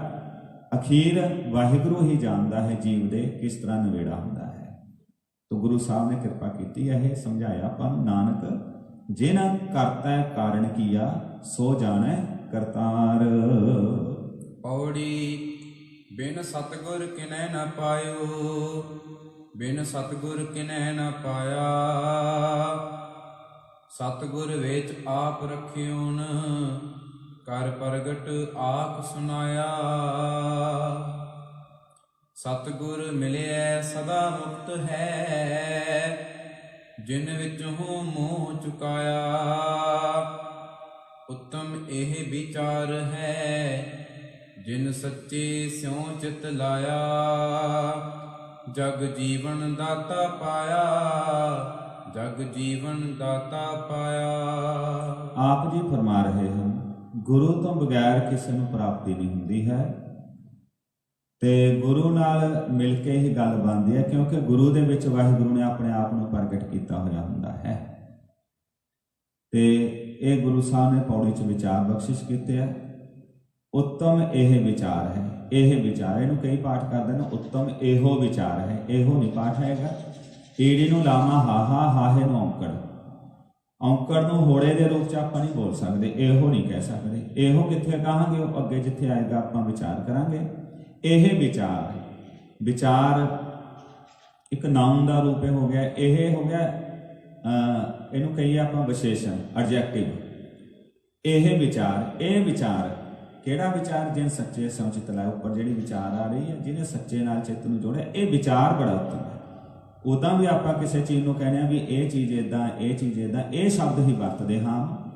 ਤੋ ਇੱਥੇ ਵਿਚਾਰ ਬਾਰੇ ਗੱਲ ਕਹੀ ਜਾ ਰਹੀ ਹੈ। ਇਹ ਵਿਚਾਰ, ਇਹਨੂੰ ਇਹੋ ਨਹੀਂ ਪੜਾਂਗੇ, ਇਹ ਵਿਚਾਰ ਹੈ। ਜਿਨ ਸੱਚੇ ਸਿਉ ਚਿਤ ਲਾਇਆ, ਜਗ ਜੀਵਨ ਦਾਤਾ ਪਾਇਆ। ਸ਼ਲੋਕ ਮਹਿਲਾ ਪਹਿਲਾ। ਹਉ ਵਿੱਚ ਆਇਆ, ਹਉ ਵਿੱਚ ਗਿਆ, ਹਉ ਵਿੱਚ ਜੰਮਿਆ, ਹਉ ਵਿੱਚ ਮੁਆ। ਹਾਂਜੀ, ਇੱਥੇ ਆਪਾਂ ਥੋੜਾ ਰੁਕੀਏ। ਹਉ ਸ਼ਬਦ ਵਾਰੀ-ਵਾਰੀ ਇਸ ਦੇ ਵਿੱਚ ਰਿਪੀਟ ਹੋਵੇਗਾ ਇਸ ਸ਼ਲੋਕ ਦੇ ਵਿੱਚ, ਤੇ ਇਹਦੇ ਨਾਲ ਜਿਹੜਾ ਦੂਸਰਾ ਸ਼ਲੋਕ ਆਵੇਗਾ ਉਹ ਗਰੀਬ ਨਵਾਜ਼ ਦੂਜੇ ਪਾਤਸ਼ਾਹ ਗੁਰੂ ਅੰਗਦ ਸਾਹਿਬ ਦਾ ਆਵੇਗਾ। ਉਹਦੇ 'ਚ ਵੀ ਗੁਰੂ ਸਾਹਿਬ ਇਸੇ ਹੀ ਵਿਸ਼ੇ ਤੇ ਆਪਣੇ ਵਿਚਾਰ ਬਖਸ਼ਿਸ਼ ਕਰਨਗੇ। ਹਉ ਦਾ ਅਰਥ ਕੀ ਹੈ? ਹਉ ਦਾ ਅਰਥ ਹੈ ਮੈਂ। ਹਉ ਮੈਂ, ਹਉਮੈ ਦਾ ਅਰਥ ਜਦੋਂ ਮੈਂ ਹੀ ਮੈਂ ਬੰਦੇ ਦੇ ਅੰਦਰ ਆਵੇ। ਗੁਰਬਾਣੀ ਦੇ ਵਿੱਚ ਜਦੋਂ ਹਉਮੈ ਸ਼ਬਦ ਆਇਆ ਹੈ, ਸਭ ਤੋਂ ਵੱਧ ਇਹ ਆਇਆ। ਇੱਕ ਹੋਰ ਭੁਲੇਖਾ ਆਪਣਾ ਦੂਰ ਕਰ ਲਈਏ। ਕਈ ਲੋਕੀ ਇਸ ਤਰ੍ਹਾਂ ਕਹਿੰਦੇ ਹਨ ਵੀ ਵਾਸ਼ਨਾ ਬਹੁਤ ਮਾੜੀ ਚੀਜ਼ ਹੈ। ਜਿਸ ਤਰ੍ਹਾਂ ਮਨ ਦੇ ਵਿੱਚ ਕਾਮ ਵਾਸ਼ਨਾ ਆਉਣੀ, ਜਾਂ ਲੋਭ ਆਉਣਾ, ਲਾਲਚ ਆਉਣਾ, ਕ੍ਰੋਧ ਆਉਣਾ, ਠੀਕ ਹੈ, ਇਹ ਬਹੁਤ ਮਾੜੀਆਂ ਨੇ ਤੇ ਸਮਾਜ ਦੇ ਵਿੱਚ ਇਹਦੇ ਕਰਕੇ ਕਈ ਬੁਰਾਈਆਂ ਪੈਦਾ ਹੁੰਦੀਆਂ ਨੇ। ਪਰ ਸਭ ਤੋਂ ਵੱਡਾ ਵਿਸ਼ਾ ਜੋ ਗੁਰੂ ਗ੍ਰੰਥ ਸਾਹਿਬ ਵਿੱਚ ਲਿਆ ਹੋਇਆ, ਧਿਆਨ ਦੇਣਾ ਇਸ ਗੱਲ ਤੇ, ਸਭ ਤੋਂ ਵੱਡਾ ਵਿਸ਼ਾ ਜੋ ਗੁਰੂ ਗ੍ਰੰਥ ਸਾਹਿਬ ਦੀ ਬਾਣੀ 'ਚ ਮੰਨਿਆ ਹੋਇਆ ਉਹ ਹਉਮੈ ਨੂੰ ਮੰਨਿਆ ਹੋਇਆ। ਹਾਲਾਂਕਿ 5 ਵਿਸ਼ੇ ਵਿਕਾਰ ਆਪਣੀ ਥਾਂ ਸਾਰੇ ਨੇ, ਪਰ ਜੇ ਸਭ ਤੋਂ ਵੱਡਾ ਕੋਈ ਪੁੱਛ ਲੈ ਵੀ ਕਿਹੜਾ ਵਿਸ਼ਾ ਜਿਹੜਾ ਗੁਰੂ ਗ੍ਰੰਥ ਸਾਹਿਬ 'ਚ ਰਿਪੀਟ ਹੋਇਆ ਤੇ ਜਿਹਤੇ ਬਹੁਤ ਜ਼ਿਆਦਾ ਗੁਰੂ ਸਾਹਿਬ ਨੇ ਜ਼ੋਰ ਦਿੱਤਾ, ਜਿਹਦੇ ਬਾਰੇ ਸਮਝਾਇਆ, ਜਿਹਨੂੰ ਛੱਡਣ ਲਈ ਜ਼ੋਰ ਦਿੱਤਾ, ਉਹ ਕੀ ਹੈ? ਉਹ ਹੈ ਹਉਮੈ, ਮੈਂ। ਮੈਂ ਜਾਂ ਹਉਮੈ ਤੋਂ ਕੀ ਭਾਵ? ਇਹਦੇ ਲਈ ਇੰਗਲਿਸ਼ ਦਾ ਸ਼ਬਦ ਆ ਜਾਂਦਾ ਈਗੋ। ਹੁਣ ਈਗੋ ਸ਼ਬਦ ਉਹ ਅਰਥਾਂ ਨੂੰ ਪੂਰੇ ਕਰਦਾ ਨਹੀਂ ਕਰਦਾ, ਮੈਨੂੰ ਨਹੀਂ ਪਤਾ ਇਸ ਦੇ ਬਾਰੇ। ਹਉਮੈ ਦਾ ਅਰਥ ਕੀ ਹੈ? ਹਉਮੈ, ਮੈਂ ਹੀ ਮੈਂ। ਭਾਵ ਅਕਾਲ ਪੁਰਖ ਵਾਹਿਗੁਰੂ ਜੀ ਪਰਮਾਤਮਾ ਸਾਰੀ ਸ੍ਰਿਸ਼ਟੀ ਦੇ ਵਿੱਚ ਨਿਰਗੁਣ ਤੇ ਸਰਗੁਣ ਸਰੂਪ ਦੇ ਵਿੱਚ ਬਿਰਾਜਮਾਨ ਹੈ। ਸਰਗੁਣ ਰੂਪ ਦੇ ਵਿੱਚ ਸਾਰੀ ਸ੍ਰਿਸ਼ਟੀ ਹੀ ਉਹਦਾ ਰੂਪ ਹੈ, ਉਹਦੇ ਤੋਂ ਵੱਖਰੀ ਨਹੀਂ ਹੈ। ਸਾਰੀ ਸ੍ਰਿਸ਼ਟੀ ਉਹਦਾ ਹੀ ਰੂਪ ਹੈ, ਉਹ ਤੋਂ ਵੱਖਰੀ ਨਹੀਂ ਹੈ। ਹੁਣ ਇੱਕ ਦਰਖਤ, ਇੱਕ ਦਰਖਤ ਕਦੇ ਨਹੀਂ ਕਹਿ ਸਕਦਾ ਕਿ ਮੈਂ ਇਹ ਧਰਤੀ ਤੋਂ, ਇਹ ਚੀਜ਼ ਤੋਂ ਵੱਖਰਾ ਹੈ। ਮਨ 'ਚ ਥੋੜ੍ਹਾ ਜਿਹਾ ਇੱਕ ਸੋਚਣਾ ਪਏਗਾ। ਉਹ ਆਪਣੇ ਆਪ ਨੂੰ ਉਸੇ ਆਲੇ ਦੁਆਲੇ ਦਾ ਰੂਪ ਮੰਨਦਾ, ਉਹਦੇ ਵਿੱਚ ਹੀ ਪੈਦਾ ਹੁੰਦਾ, ਉਹਦੇ 'ਚ ਹੀ ਫਲਦਾ ਫੁੱਲਦਾ ਹੈ। ਹੁਣ ਕਦੇ ਦਰਖਤ ਇਹ ਨਹੀਂ ਕਹਿ ਰਿਹਾ ਵੀ ਮੈਂ ਸੂਰਜ ਤੋਂ ਰੌਸ਼ਨੀ ਲੈ ਰਿਹਾ, ਜਾਂ ਸੂਰਜ ਇਹ ਨਹੀਂ ਕਹਿ ਰਿਹਾ ਮੈਂ ਇਹਨੂੰ ਰੌਸ਼ਨੀ ਦੇ ਰਿਹਾ। ਇੱਕ ਪ੍ਰੋਸੈਸ ਆ, ਜਿਵੇਂ ਉਹਨੂੰ ਕੁਦਰਤ ਨੇ ਪੈਦਾ ਕਰ ਦਿੱਤਾ ਉਹ ਵੱਧ ਰਿਹਾ, ਤੇ ਜਿਵੇਂ ਸੂਰਜ ਨੂੰ ਬਣਾ ਦਿੱਤਾ ਉਹ ਆਪਣੇ ਹਿਸਾਬ 'ਤੇ ਕੰਮ ਕਰ ਰਿਹਾ। ਇੱਕ ਪੰਛੀ ਹੈ, ਉਹ ਆਪਣੇ ਹਿਸਾਬ 'ਤੇ ਜਨਮ ਲੈ ਰਿਹਾ ਤੇ ਕੁਦਰਤ ਦੇ ਵਿੱਚ ਵਿਚਰ ਰਿਹਾ ਤੇ ਉਸ ਹਿਸਾਬ 'ਤੇ ਖਤਮ ਹੋ ਜਾਂਦਾ। ਹਰ ਇੱਕ ਚੀਜ਼ ਕੁਦਰਤ ਦੇ ਵਿੱਚ ਆਪਣੇ ਆਪਣੇ ਹਿਸਾਬ 'ਤੇ ਜਨਮ ਲੈਂਦੀ ਆ, ਵੱਧਦੀ ਹੈ, ਤੇ ਕਿਸੇ ਚੀਜ਼ਾਂ ਨੂੰ ਉਹ ਆਪਣੇ ਵੱਲੋਂ ਕੁਝ ਦੇ ਰਹੇ ਹੈ ਤੇ ਕਿਸੇ ਤੋਂ ਕੁਝ ਲੈ ਰਿਹਾ। ਇੱਕ ਸਾਰਾ ਇੱਕ ਸਾਂਝਾ ਕੰਮ ਚੱਲ ਰਿਹਾ, ਸਾਰਾ ਇੱਕ ਕਲੈਕਟਿਵ ਪ੍ਰੋਸੈਸ ਚੱਲ ਰਿਹਾ ਸਾਰਾ। ਹੁਣ ਇਹਦੇ 'ਚ ਕੀ ਹੈ, ਮਨੁੱਖ ਕੀ ਕਰਦਾ? ਮਨੁੱਖ ਆਪਣੇ ਆਪ ਨੂੰ ਇਹਦਾ ਹਿੱਸਾ ਨਹੀਂ ਮੰਨਦਾ। ਮਨੁੱਖ ਕਹਿੰਦਾ ਵੀ ਮੈਂ ਵੱਖਰਾ, ਆਪਣੇ ਆਪ ਨੂੰ ਵੱਖਰਾ ਮੰਨ ਕੇ ਫਿਰ ਉਹ ਕੀ ਕਹਿੰਦਾ ਵੀ ਮੈਂ ਜੇ ਕਿਸੇ ਤੋਂ ਕੁਝ ਲੈਣਾ ਵੀ ਮੈਂ ਲਿਆ, ਜੇ ਕਿਸੇ ਨੂੰ ਕੁਝ ਦਿੱਤਾ ਮੈਂ ਦਿੱਤਾ, ਜੇ ਕਿਸੇ ਦੇ ਨਾਲ ਕੋਈ ਵੀ ਗੱਲ ਹੈ ਮੈਂ ਖਾਧਾ, ਮੈਂ ਇਸ ਤਰ੍ਹਾਂ ਕੀਤਾ, ਮੇਰਾ ਜਨਮ ਹੋਇਆ, ਮੇਰਾ ਨਾਂ ਹੋਣਾ ਚਾਹੀਦਾ। ਉਹਦੇ ਆਪਣੇ ਨਾਲ ਬਹੁਤ ਚੀਜ਼ਾਂ ਜੋੜਦੀਆਂ। ਜਿਸ ਇਲਾਕੇ 'ਚ ਜਨਮ ਹੋਇਆ ਉਹ ਇਲਾਕਾ ਜੋੜ ਲਿਆ ਆਪਣੇ ਨਾਲ। ਜਿਹੜੀ ਭਾਸ਼ਾ ਮਦਰ ਟੰਗ ਬਚਪਨ 'ਚ ਸ਼ੁਰੂ 'ਚ ਬੋਲੀ ਉਹ ਭਾਸ਼ਾ ਜੋੜ ਲਈ। ਜਿਸ ਸੱਭਿਆਚਾਰ 'ਚ ਜਨਮੇ ਉਹ ਸੱਭਿਆਚਾਰ ਜੋੜ ਲਿਆ। ਤੋ ਜਿਸ ਜਾਤ ਵਿੱਚ ਜਨਮੇ ਉਹ ਜਾਤ ਕੈਟਾਗਰੀ ਜੋੜ ਲਈ। ਤੇ ਜਿਸ ਕਿਸੇ ਵੀ ਧਰਮ ਵਿੱਚ ਜਨਮਿਆ ਉਹ ਧਰਮ ਨੂੰ ਜੋੜ ਲਿਆ। ਤੋ ਇੱਦਾਂ ਆਪਣੇ ਨਾਲ ਕਈ ਪਹਿਚਾਨਾਂ ਨੂੰ ਜੋੜ ਕੇ ਚੱਲ ਕੇ ਮਨੁੱਖ ਦੇ ਅੰਦਰ ਇੱਕ ਮੈਂ ਦੀ ਪ੍ਰਵਿਰਤੀ ਆ ਗਈ, ਮੈਂ ਇੱਦਾਂ। ਦੂਜਾ ਕਿਸੇ ਹੋਰ ਇਲਾਕੇ ਜੰਮਿਆ ਸੀ, ਉਹਨੇ ਵੀ ਉਹ ਸਾਰੀਆਂ ਪਹਿਚਾਨਾਂ ਜੋੜ ਲਈਆਂ, ਉਹ ਕਹਿੰਦਾ ਮੈਂ ਇੱਦਾਂ। ਹੁਣ ਦੋਹੇ ਡਿਫਰੈਂਟ ਹੋ ਗਏ ਨਾ।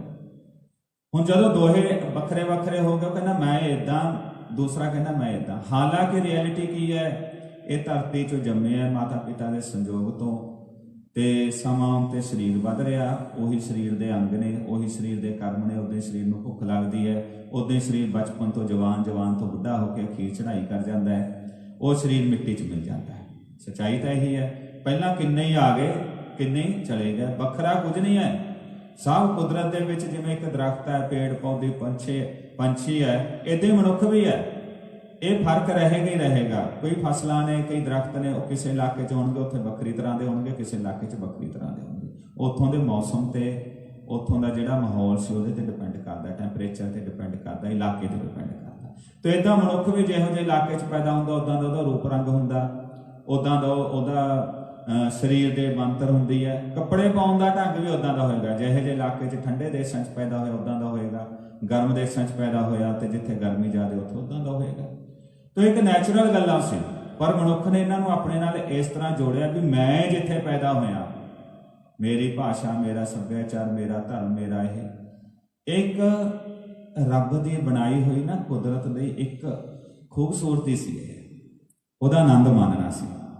ਆਪ ਜਿਹੜੀ ਚੀਜ਼ 'ਚ ਪੈਦਾ ਹੋਇਆ ਆਪਾਂ ਨੂੰ ਪਤਾ, ਆਪਾਂ ਦੂਜਿਆਂ ਨੂੰ ਜਾਣਦੇ, ਦੇਖਦੇ, ਸਮਝਦੇ, ਕਿੰਨਾ ਆਨੰਦ ਬਣਦਾ। ਪਰ ਉਹਦੇ ਤੇ ਜਦੋਂ ਸਾਰੇ ਕੱਟੜ ਹੋ ਗਏ ਉਹ ਦੁਸ਼ਮਣੀ ਦਾ ਕਾਰਨ ਬਣਨ ਲੱਗ ਪਏ। ਤੋ ਇਹ ਮੈਂ ਦਾ ਭਾਵ ਹੀ ਇਨਸਾਨ ਦੀ ਜ਼ਿੰਦਗੀ ਦੇ ਹਰ ਇੱਕ ਹਿੱਸੇ ਵਿੱਚ ਛਾ ਗਿਆ। ਇਹ ਮੈਂ ਨੇ ਹੀ ਇਹਨੂੰ ਦਿਸਣ ਲਾ ਦਿੱਤਾ। ਮੈਂ ਵੱਖਰਾ, ਇਹ ਵੱਖਰਾ, ਸੰਸਾਰ ਵੱਖਰਾ, ਦੂਜੇ ਸੱਭਿਆਚਾਰ ਵੱਖਰੇ, ਦੂਜੇ ਧਰਮ ਵੱਖਰੇ, ਤੇ ਦੂਜਾ ਸੰਸਾਰ ਵੱਖਰਾ। ਰੱਬ ਵੀ ਕੋਈ ਹੋਊਗਾ, ਵੱਖਰੀ ਚੀਜ਼ ਹੋਊਗੀ। ਉਧਰ ਨੂੰ ਵੀ ਧਿਆਨ ਵੱਖਰੀ ਚੱਲ ਗਿਆ। ਹਾਲਾਂਕਿ ਸਾਰਾ ਹੈ ਇੱਕੋ ਹੀ ਹੈ। ਤੋ ਇਹ ਹਉਮੈ ਦਾ, ਦਵੈਤ ਦਾ ਜਿਹੜਾ ਖਿਆਲ ਹੈ, ਇੱਥੋਂ ਸਾਰੀਆਂ ਬੁਰਾਈਆਂ ਪੈਦਾ ਹੀ ਇੱਥੋਂ ਹੋਈਆਂ ਨੇ। ਤੋ ਇਹ ਹਉ ਦਾ ਜ਼ਿਕਰ ਗੁਰੂ ਸਾਹਿਬ ਨੇ ਬਹੁਤ ਡੀਪਲੀ ਕੀਤਾ ਹੈ ਸ਼ਲੋਕ ਦੇ ਵਿੱਚ। ਤੇ ਹਰ ਇੱਕ ਕੰਮ ਮਨੁੱਖ ਦਾ ਮੈਂ ਤੇ ਆਧਾਰਿਤ ਹੈ। ਜੰਮਣਾ, ਮਰਨਾ, ਨਰਕ ਸੁਰਗ ਦੀ ਗੱਲ ਕਰਨੀ, ਕਿਸੇ ਨੂੰ ਕੁਝ ਦੇਣਾ, ਕਿਸੇ ਤੋਂ ਕੁਝ ਲੈਣਾ, ਹੱਸਣਾ, ਰੋਣਾ, ਜਾਗਣਾ, ਕਿਸੇ ਨੂੰ ਮੂਰਖ ਬਣਾਉਣਾ ਜਾਂ ਆਪਣੇ ਆਪ ਨੂੰ ਸਿਆਣਾ ਸਮਝਣਾ, ਹਰ ਇੱਕ ਚੀਜ਼ ਤੇ ਮੈਂ ਤੇ ਆਧਾਰਿਤ ਹੋ ਕੇ ਚੱਲ ਰਿਹਾ। ਤੇ ਗੁਰੂ ਗਰੀਬ ਨੂੰ ਅੱਜ ਪਹਿਲੇ ਪਾਤਸ਼ਾਹ ਇੱਕ ਬੜੀ ਤਕੜੀ ਲਿਸਟ ਬਣਾ ਰਹੇ ਨੇ। ਆਓ ਪਿਆਰ ਦੇ ਨਾਲ ਪਾਠ ਸਰਵਣ ਕਰੀਏ ਜੀ। ਹਉ ਵਿੱਚ ਆਇਆ, ਹਉ ਵਿੱਚ ਗਿਆ, ਹਉ ਵਿੱਚ ਜੰਮਿਆ, ਹਉ ਵਿੱਚ ਮੁਆ, ਹਉ ਵਿੱਚ ਦਿੱਤਾ, ਹਉ ਵਿੱਚ ਲਿਆ, ਹਉ ਵਿੱਚ ਖਟਿਆ, ਹਉ ਵਿੱਚ ਗਿਆ, ਹਉ ਵਿੱਚ ਸਚਿਆਰ ਕੂੜਿਆਰ। ਹਾਂਜੀ, ਕੂੜਿਆਰ ਸ਼ਬਦ ਜਦੋਂ ਬਾਣੀ 'ਚ ਆਏਗਾ ਨਾ, ਦਲੌਂਕੜ ਨਾਲ ਆਉਂਦਾ ਕੱਕੇ ਨੂੰ ਬਹੁਤ ਵਾਰੀ। ਤਾਂ ਉੱਥੇ ਕੁੜਿਆਰ ਨਹੀਂ ਕਹਿਣਾ, ਜਿਸ ਤਰ੍ਹਾਂ ਵੀਰ ਜੀ ਨੇ ਉਚਾਰਨ ਕੀਤਾ ਕੂੜਿਆਰ, ਬਿਲਕੁਲ ਇਦਾਂ ਹੀ ਕਰੈਕਟ ਪ੍ਰੋਨਾਂਸੀਏਸ਼ਨ ਹੈ ਇਹ, ਦੁਲੈਂਕੜ ਲਗਾ ਕੇ ਕੂੜਿਆਰ ਇਹ ਸ਼ਬਦ ਦੇ ਉਚਾਰਨ ਤੇ ਜਿੱਥੇ ਵੀ ਪਾਠ ਕਰਦੇ ਆਵੇਗਾ ਆਪਾਂ ਨੇ ਵਿਸ਼ੇਸ਼ ਧਿਆਨ ਦੇਣਾ ਹੈ। ਹਉ ਵਿੱਚ ਸਚਿਆਰ ਕੂੜਿਆਰ, ਹਉ ਵਿੱਚ ਪਾਪ ਪੁੰਨ ਵਿਚਾਰ, ਹਉ ਵਿੱਚ ਨਰਕ ਸੁਰਗ ਅਵਤਾਰ, ਹਉ ਵਿੱਚ ਹਸੈ ਹਉ ਵਿੱਚ ਰੋਵੈ, ਹਉ ਵਿੱਚ ਭਰੀਐ ਹਉ ਵਿੱਚ ਧੋਵੈ, ਹਉ ਵਿੱਚ ਜਾਤੀ ਜਿਨਸੀ ਖੋਵੈ, ਹਉ ਵਿੱਚ ਮੂਰਖ ਹਉ ਵਿੱਚ ਸਿਆਣਾ, ਮੋਖ ਮੁਕਤ ਕੀ ਸਾਰ ਨਾ ਜਾਣਾ, ਹਉ ਵਿੱਚ ਮਾਇਆ ਹਉ ਵਿੱਚ ਛਾਇਆ, ਹਉਮੈ ਕਰ ਕਰ ਜੰਤਿ ਉਪਾਇਆ, ਹਉਮੈ ਬੂਝੈ ਤਾਂ ਦਰ ਸੂਝੈ, ਗਿਆਨ ਵਿਹੂਣਾ ਕਤ ਕਤ ਲੂਝੈ, ਨਾਨਕ ਹੁਕਮੀ ਲਿਖੀਐ ਲੇਖ, ਜਿਹਾ ਵੇਖੈ ਤੇਹਾ ਵੇਖ। ਹਾਂਜੀ, ਅਖੀਰ ਤੇ ਗੁਰੂ ਸਾਹਿਬ ਨੇ ਦੱਸ ਦਿੱਤਾ ਹਉਮੈ ਬੂਝੈ, ਜਿਹਨੂੰ ਸਮਝ ਲੱਗ ਗਈ ਵੀ ਮੈਂ ਇਹ ਹਉਮੈ ਤੇ ਖੜਾ ਤਾਂ ਦਰ ਸੁਝੈ। ਜੇ ਬੁੱਝ ਗਿਆ, ਜਿਸ ਤਰ੍ਹਾਂ ਪਹਿਲਾਂ ਬਾਤ ਪਾਈ ਜਾਂਦੀ ਮੇਰੀ ਬਾਤ ਬੁੱਝੋ ਪਹਿਲੀ ਬਾਤ, ਇਦਾਂ ਹੀ ਜੇ ਹਉਮੈ ਦੀ ਗੱਲ ਨੂੰ ਬੁੱਝ ਗਿਆ ਵੀ ਮੇਰੇ 'ਚ ਇਹ ਗੱਲਾਂ ਈਗੋ ਤੇ ਆਧਾਰਿਤ ਹੋ ਕੇ ਮੈਂ ਕਰ ਰਿਹਾ ਵੀ ਇਹ ਨਹੀਂ ਮੈਨੂੰ ਚਾਹੀਦਾ, ਜੋ ਸਮਝ ਆਉਣ ਲੱਗ ਪਈ ਤਾਂ ਦਰ ਸੁਝੈ, ਫਿਰ ਇਹਨੂੰ ਰੱਬ ਦੇ ਦਰ ਦੀ ਸੋਝੀ ਪੈਣ ਲੱਗ ਜਾਏਗੀ। ਇਹੀ ਗੱਲ ਗੁਰੂ ਸਾਹਿਬ ਨੇ ਜਪਜੀ ਸਾਹਿਬ ਦੀ ਦੂਸਰੀ ਪੌੜੀ 'ਚ ਆਪਾਂ ਨੂੰ ਸਮਝਾ ਦਿੱਤੀ ਹੈ। ਜਿੱਥੇ ਹੁਕਮ ਦੀ ਗੱਲ ਆਈ ਤੇ ਗੁਰੂ ਸਾਹਿਬ ਨੇ ਸਾਰੀ ਪੌੜੀ ਉਚਾਰਨ ਕਰਕੇ ਹੁਕਮ ਲਿਖ ਦੁੱਖ ਸੁਖ ਪਾਈਆਂ, ਇੱਕ ਨਾ ਹੁਕਮੇ ਬਖਸ਼ੀਸ਼, ਇੱਕ ਹੁਕਮੇ ਸਦਾ ਭਵਾਈਆਂ, ਹੁਕਮ ਅੰਦਰ ਸਭ ਕੋ ਬਾਹਰ ਹੁਕਮ ਨਾ ਕੋਏ, ਨਾਨਕ ਹੁਕਮੈ ਜੇ ਬੁੱਝੈ ਤਾਂ ਹਉਮੈ ਕਹੇ ਨਾ ਕੋਈ।